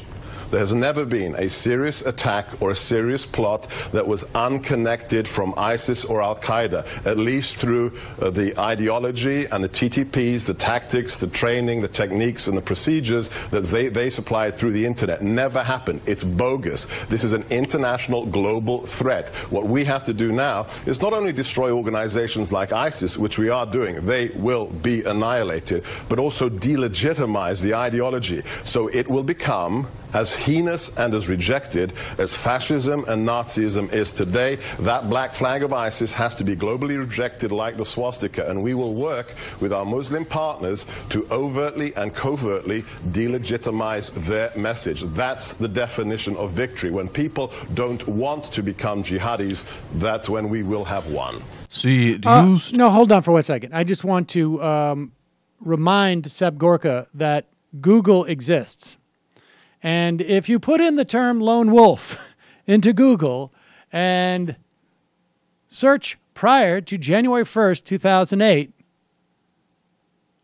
you will find New York Times in 2006. Lone wolf. Behind the lone terrorist, the pack mentality, Washington Post. Lone wolf, terrorism, on and on. The point is, though, is that the idea that there is no such thing as a lone actor as long as they share an ideology is absurd. It's absurd. You could say there's no such thing as a lone wolf shooter who goes into a theater and fires at people because they got the idea to do that from other people. We are alone together, sharing a transient experience, each in our own self-contained shells, but always connected through the bonds of shared biological community and experience. Jew. Are you familiar with transcendental meditation? Are you familiar with the tenets of existentialism? We're all part of one large organism. We were, at least until Obama tried to separate us until into black and Obama white. destroyed our connection with Mother Gaia, which was always his plan as part of a larger ISIS conspiracy, which is why he said lone wolves when we only exist in a state of interdependence. Do you realize when someone picks a dandelion in China, I feel a sharp pain in my ankle? I literally am breathing the same breath that the Buddha breathed, that Hitler and other great men, excuse me, what did I say? Breathe. Let me make it clear that I hope that fascism and Hitlerism is gone. It's not like everyone wears a pin and then you're part of a group. Yes. Wait, what? It's precisely the opposite of that. Did I mention my father was not a communist? Did I mention that my father was not an ISIS sympathizer? Okay, so I think that most people... I do not have Parkinson's. That is fake news. My God. I'm not... So I think most people are aware by now that far-right ideological terror events have exceed those don't count because those people are white. They have a different That's role. mental illness, Kelly. That's mental illness. Just because they share right-wingism doesn't mean they're the same. Do they have a black flag? It's a little thing called the Great Chain of Being. All right, guys, it's like going to be impossible to stop you, but Yes. I'm just saying it. No. That just for the record, most people do know that far right, and I'm saying extremists, and not everyone that's far right ideologically wants to hurt people. There's no such thing as lone wolves. They're all far-right extremists. I give up. And I was kidding about They're the only gay Parkinson's people. thing. Matt told me Okay. not to bring it back up again, but I was kidding, and then I kind of just zoned There are out. only people who are gay who kill people when they freak out, unless it's Muslims killing gay people because we're the only ones that will protect them. Also, I like the way that he calibrated. I really think that the slight olive branch that he offered to our Muslim partners is because the post-Saudi trip. And now Trump has to be like, well, they're definitely not all bad. Right. Some of them have amazing interior I'm sure decorators. some of them are great people. Yeah, so, no, literally, they behead people and have awesome interior decorators. And they have planes. They are great people. Lastly, yesterday we played this clip of Mitch McConnell basically arguing two things at one time. One, that people's expectations are too great. For us, we're actually doing a lot of things. We just haven't done them yet. We're en route to doing a lot of things. Part of the problem is Donald Trump's timeline because he doesn't know what he's talking about, even though if you go back in 2008, and watch what the Democrats did at that time. But babble, babble, babble. But apparently, the policy analysts at Fox and Friends got really upset about this.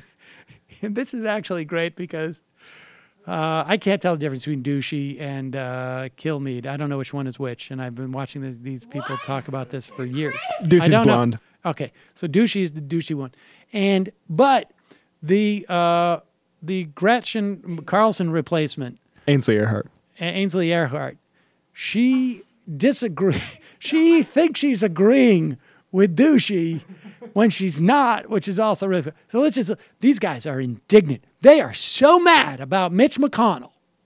How about nothing has happened? They've passed almost nothing of substance. And he also knows better than anybody else that if you don't get it done months before the midterm election, then nothing gets done. You had some time to get ready should the president win. Certainly you had time as the majority in the Senate.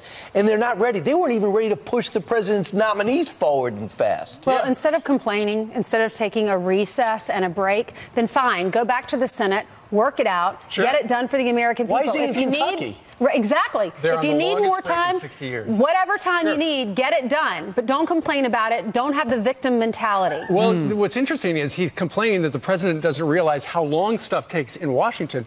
We're not in the Senate working by the old rules, the old-fashioned way, where you have regular order, where you have committee hearing meetings and you figure things out, and then you have debate on the floor and amendments and stuff like that. We're not doing that in the Senate anymore. What they do now is they write bills in secret, they airdrop them in on the floor, and then they're rammed through on party line votes. You know, he's complaining we don't have time. The way they do it, he's got plenty of time to do that. Well, then maybe we need to change the system. Maybe this is what the president's talking about, draining the swamp. Maybe the long, lengthy parliamentary whatever procedure or system they have that takes forever. Here we are like halfway through the year, and repeal and replace hasn't happened, tax reform hasn't happened, and now we're all Pause it. losing. Wait a sec. Do you think that she wasn't listening to what he just said? He just said, we're not in regular order. And he also sort of botched that a little bit, but he was saying, like, look, they have broken every rule of how you're supposed to do this, and they still can't get it done. And then she says, well, maybe they shouldn't follow the rules. Well, no, I just said they broke every rule and they couldn't get it done. Well, oh, okay, I wasn't listening to you because I only listened to Kilmeade because you're the dumber one. The whole place scared to hell since I died.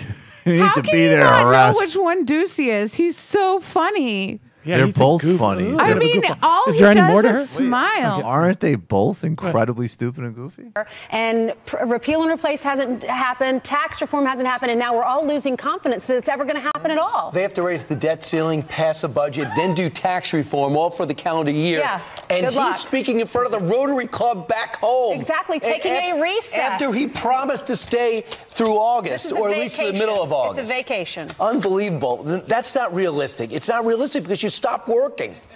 True. You can't get things done if you're not in the Senate. It's unbelievable. Unbelievable. He said the president has not been in this line of work before. I think people Did like he that. forget that he might have been He reported? gets things done ahead of deadline. That's the problem. Oh, well. So anyway, that's How do you feel about it? We clearly have some strong opinions. We have absolutely no facts or understanding what we're talking about, but we have some very, very strong opinions. Those Boy, guys are geniuses. Now, is this a new thing where they're sitting at a desk? Yeah, what's going on with this? We get hard hitting. Let's talk about this today. And we can't have an open set like, anymore. We're about to go to war. Mitch McConnell's ruining the agenda. We have to sit behind a desk and be complete morons. And it is. It seems to be the case now where Mitch McConnell is. The decision has been to make Mitch McConnell the enemy. Now, what is fascinating is if you look at there's a special election in Alabama, right? And they've got Roy Moore, I think his name is. Was it Rudy Moore? Roy Moore. Wait, Roy Moore, the judge? He was a judge who basically got kicked off the judgeship because he refused to recognize marriage equality. But prior to that, he was censured because he kept bringing 10 Commandments onto into the court, and he is not the favored candidate by Donald Trump. There's also, who's running is that Mo Brooks. And what's fascinating now is they're all having to say that they are aligned with Trump, they are against Mitch McConnell, and are in favor, or are held in favor by Mark Levin, Laura Ingraham, and other right-wing talkers. It's fascinating that becomes more important than the leader of the Senate. And here is Roy Moore really running basically against Mitch McConnell.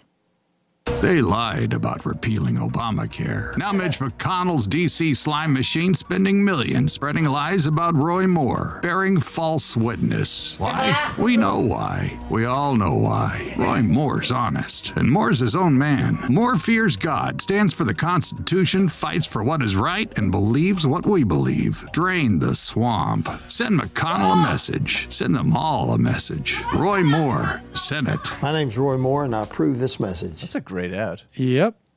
That's like a perfect ad for that primary. They're attacking Republicans harder than the Democrats do. Total. Well, you know, it's Alabama. Democrats are cucks. And there's no Democrats in Alabama. No, but even nationally, Chuck Schumer was like, it's namby-pamby and not good for people. They're like, he's bearing false witness. Well, wait a second. I fear God. I'm totally afraid of God. He's bearing false witness. We need to drain this swamp. Now let's decapitate Mitch and put him in front of a swamp. I got out their heads all the time for pictures. Oh, there you go. All right, I got 15 minutes. Calling from a 646 area code. Who's this? This is Judy. I'm a proud member of Michael's new show. Oh, thank you. Click. Hi, Judy. He knows me. You know me, Michael. We became we DM'd last night. I offered my the PR advice. Thank you. Yes. Thanks a million. You can. Yes. Hey, have I not been promoting your show? Yes. Amazingly. You're like the Scaramucci of the new show. It's amazing. Have I been busting your chops and totally promoting you big time? Yes.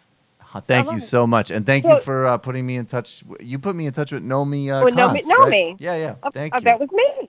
So I'm like a ball buster. I don't stop. When I believe in something, man, I don't stop. And Sam? Yes. Are you laughing, Sam? No, I'm not laughing at all. I know, you're very stoic. Yes, I'm being very listen to stoic. me. Yes. Sam, I have something to say to you. When you opened today's show talking about your daughter, can I say something to you?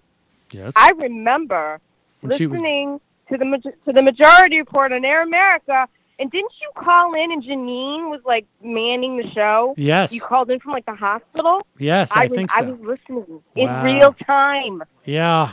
I mean, And I think it, I was like, actually brought doing me a play-by-play of... You were, right. It was, I was like going, oh, God, oh, God. Now there's more. This is so scary. Hello? Nikki was in labor for, it was like a 36-hour period of time. It was pretty crazy. Yes. And let me tell you, and I remember I was in this, I had, my daughter was like a year old, and we were on 95th and 2nd in this little apartment, and I remember I wanted to like give you advice that it would be all right, because you had a lot of like anxiety. Well, it was a little bit anxious. It was actually a tough birth, and right. It was at one point the alarms went off and like 12 people came into the room, and they were about to suck her out, and the midwife tickled her head as it was still inside of Nikki. It was all very dramatic. Yes, it was dramatic. I remember. That's how, and that just tells you how long I've been. You kind of went away from. I remember Sundays at Cedar, or Cedars on Sunday or whatever. That's right. It was. Yes. Remember that. So all I'm saying to you, and then I came back to the show, and I was like, wait, Janine's not on. Who's this Michael? What is this? He seems like he's like 22. Like, what is this? But he ended up being like really smart and freaking hilarious. And Michael, I swear to God, he's okay. You're not doing enough, Bernie. But I You want more joined Bernie? the show to hear to hear the Bill Clinton Bernie. You know my obsession. Okay, yes. Bernie or bust Bill Clinton. Got it. I've offered my publicity services for free of charge, as I told you, but I will deny it. If you do not do more Bill Clinton Bernie I think votes. that you're part of my wife's plan to kill all of us. And I'm very suspicious about the call. That's Rich. There's something going on here. Kelly's going off on weird Parkinson's tangents. She might have been hit with a nerve agent. Her resentment of me comes through, and even the way she responded to your praise of me. My wife's eyes are everywhere. Sam is compromised. He's an asset. Don't let his exhaustion and temperamentalist fool you. He could still do some serious harm. Just ask Seth Rich. Thanks for calling. Every single time my wife calls him for a contract, he says, I'm too tired, but then he always does it. Wait, how about H.A. Goodman real quick, and then I'll hang up. Oh, H.A. I can't even do an H.A. Like, hi, this is H.A. Goodman. No. You Bill Clinton talking about H.A. Goodman is the only place where you'll get the truth. What is H.A. Goodman kind of? Like, he goes, hey, Judy's gonna thank you, Judy. He goes, hey, I'm H.A. Goodman. We have just gone to nuclear war with North Korea, and the president has publicly said that he solicited bribes from the Saudi royal kingdom, which is why I would like to focus on an email that Debbie Wasserman Schultz sent in 2013. We're going to do 40 minutes on it. All right, calling from a 610 area code. Who's this? Where you calling from? Sam? Yes. Sam? Hey, this is John. I'm calling from the suburbs of Philly. Hi, John. What's on your mind? The other day you guys were talking about Eric Bolling and that whole thing where he was talking to that woman who was a guest on Fox, and he called her Dr. McHottie. Yep. Well, I remember seeing a clip of him. This wasn't exactly aimed at someone in particular, but he did make a joke where he said he was talking about the United Arab Emirates employed their first fighter pilot, and he said, he goes, would that be considered boobs on the ground? Oh, my God. It's a great fucking joke. And you know what? Professor McHottie totally took care of Eric. She wanted it. And if she didn't want it, it's like fucking Eric Jr. said the other day. Donald Jr. Why would you say hi in the hallway if you don't want a fucking dick pic? Totally unfair, out of context. And they're blowing up this whole thing. That's what's happening with Eric Bolling. Pat Robertson made the fucking point. All right, gotta go. But we'll look for that. Send us the link if you have the link to that. I gotta jump. Titties airbound from the UAE. Boom. Kelly, can you go check and see if the printer is turned on? Calling from a 646 area code. Who's this? Where are you calling from? Hello? Hello? Who's this? Where are you calling from? Bob. Bob from Albany. Bob from Albany. Long time no hear, Bob. How are you? Last week when you had the guy that said, let's not have Medicare for all, yep, it's interesting to think about what happened in Saskatchewan in the 50s and when Tommy Douglas introduced Medicare. In 1962, it was initially just like the man wanted. It was optional. It was Medicare for all, and that everyone could opt in. And since the price was so good, you know, poor people could afford it because it was like a taxpayer-supported. It was just like the public option would work under the earlier version of Obamacare before it left all those committees and everybody was allowed to, you know, basically Joe Lieberman the entire deal. Well, you know, Joe Lieberman put in. Well, it wasn't. No. Yeah. Joe Lieberman was not the one who killed the public option. It was more Nelson. I mean, Joe Lieberman probably was one of them, but it was more Nelson, Blanche Lincoln, Conrad, and others. Oh, Joe Lieberman may have been one of them, but I think Nelson was way out there. Joe Lieberman was the one who killed Medicare age 50. 55. Or age 50. Yeah, and yeah. But the public option, to be Bob, to be clear, the public option would have only been available to you in the exchange, right? It wouldn't have been available to. I mean, so if you were in it wouldn't necessarily be available across the board if you had. I think. Well, I don't. Yeah, if you had Yeah, but what do you think would happen if I were a rational employer? I would say, screw this. drop my plan. Let all my employees get the public option because it's going to be at a price that even people with stinky jobs and are poor could afford. Right. And then we would march straight into single payer like we want. That is a genius plan. You just can't tell everyone that that's what we're going to do. Well, that's a predicament, isn't it? Yes. All right. Well, thank you very much. I think appreciate the pay call. attention to what happened. Thanks, Bob. Didn't he nail that? I think that makes a lot of sense. Yeah, I mean, I think so. But the problem is you can't tell people. And all right, final call of the day. You're calling from a 330 area code. Who's this? Where are you calling from? This is John Miller from Ohio. Hello, John. Very funny, John. Ha ha. I was calling to say two things. One was that with all this talk about climate change, you guys should check out a novel by a guy named Kim Stanley Robinson called New York 2040. Somebody suggested that yesterday, actually. Oh, really? Yep. Well, Dang, wait, whoa. great Were you minds not think listening alike. yesterday, Richard? Hard to believe. No, not Richard. John. Oh, John. All right. John is my name. Well, thanks for the call, John. Wow. Well, no, it's wait a like we minute. have All right, our gotta own be quick. Dennis Miller. Honestly, I gotta go. Okay. Be nice to Richard. I will. All right, no more Richard's calls gotten today. a lot Sorry. better. All right.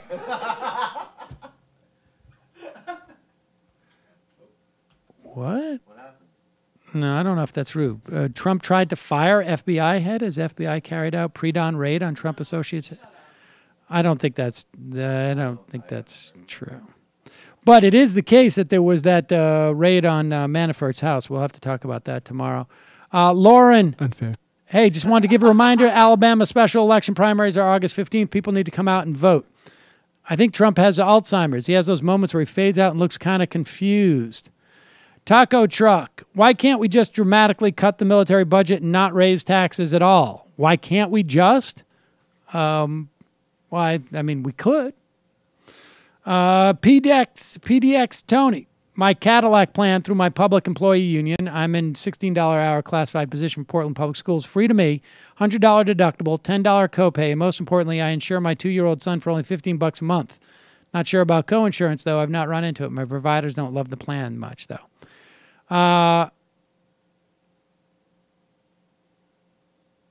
Mayday Mindy. Gorka is repulsive. I actually want to cut his head off. Oh, gosh. Lawn Chair Media. Mindy has balls. 3 words for idiot at Google. Hostile work environment. You don't broadcast a manifesto saying women are less able to handle stress and then cry foul when you're fired. Well, that's true. That's a very good point. Mike, Al Franken has pointed out Trump never laughs. And let's see. Chris Burdick. I hear every morning Kelly prepares you a folder of positive tweets about Hugo.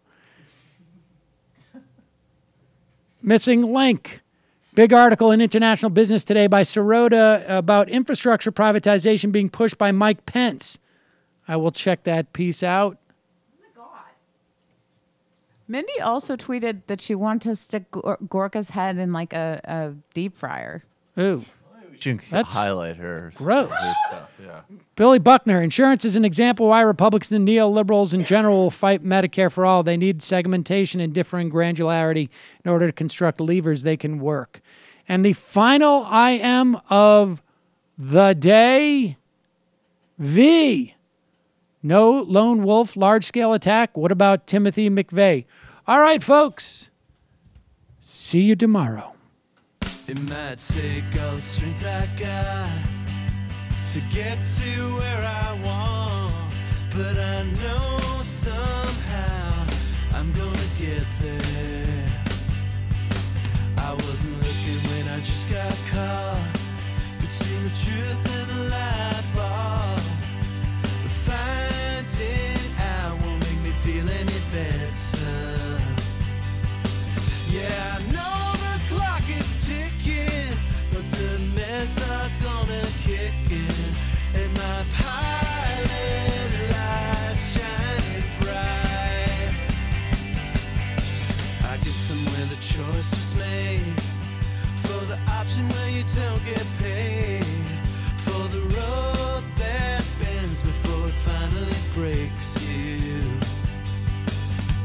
I guess somehow I lost my drive between the 101 and the 5. Do you know how far the detour takes you?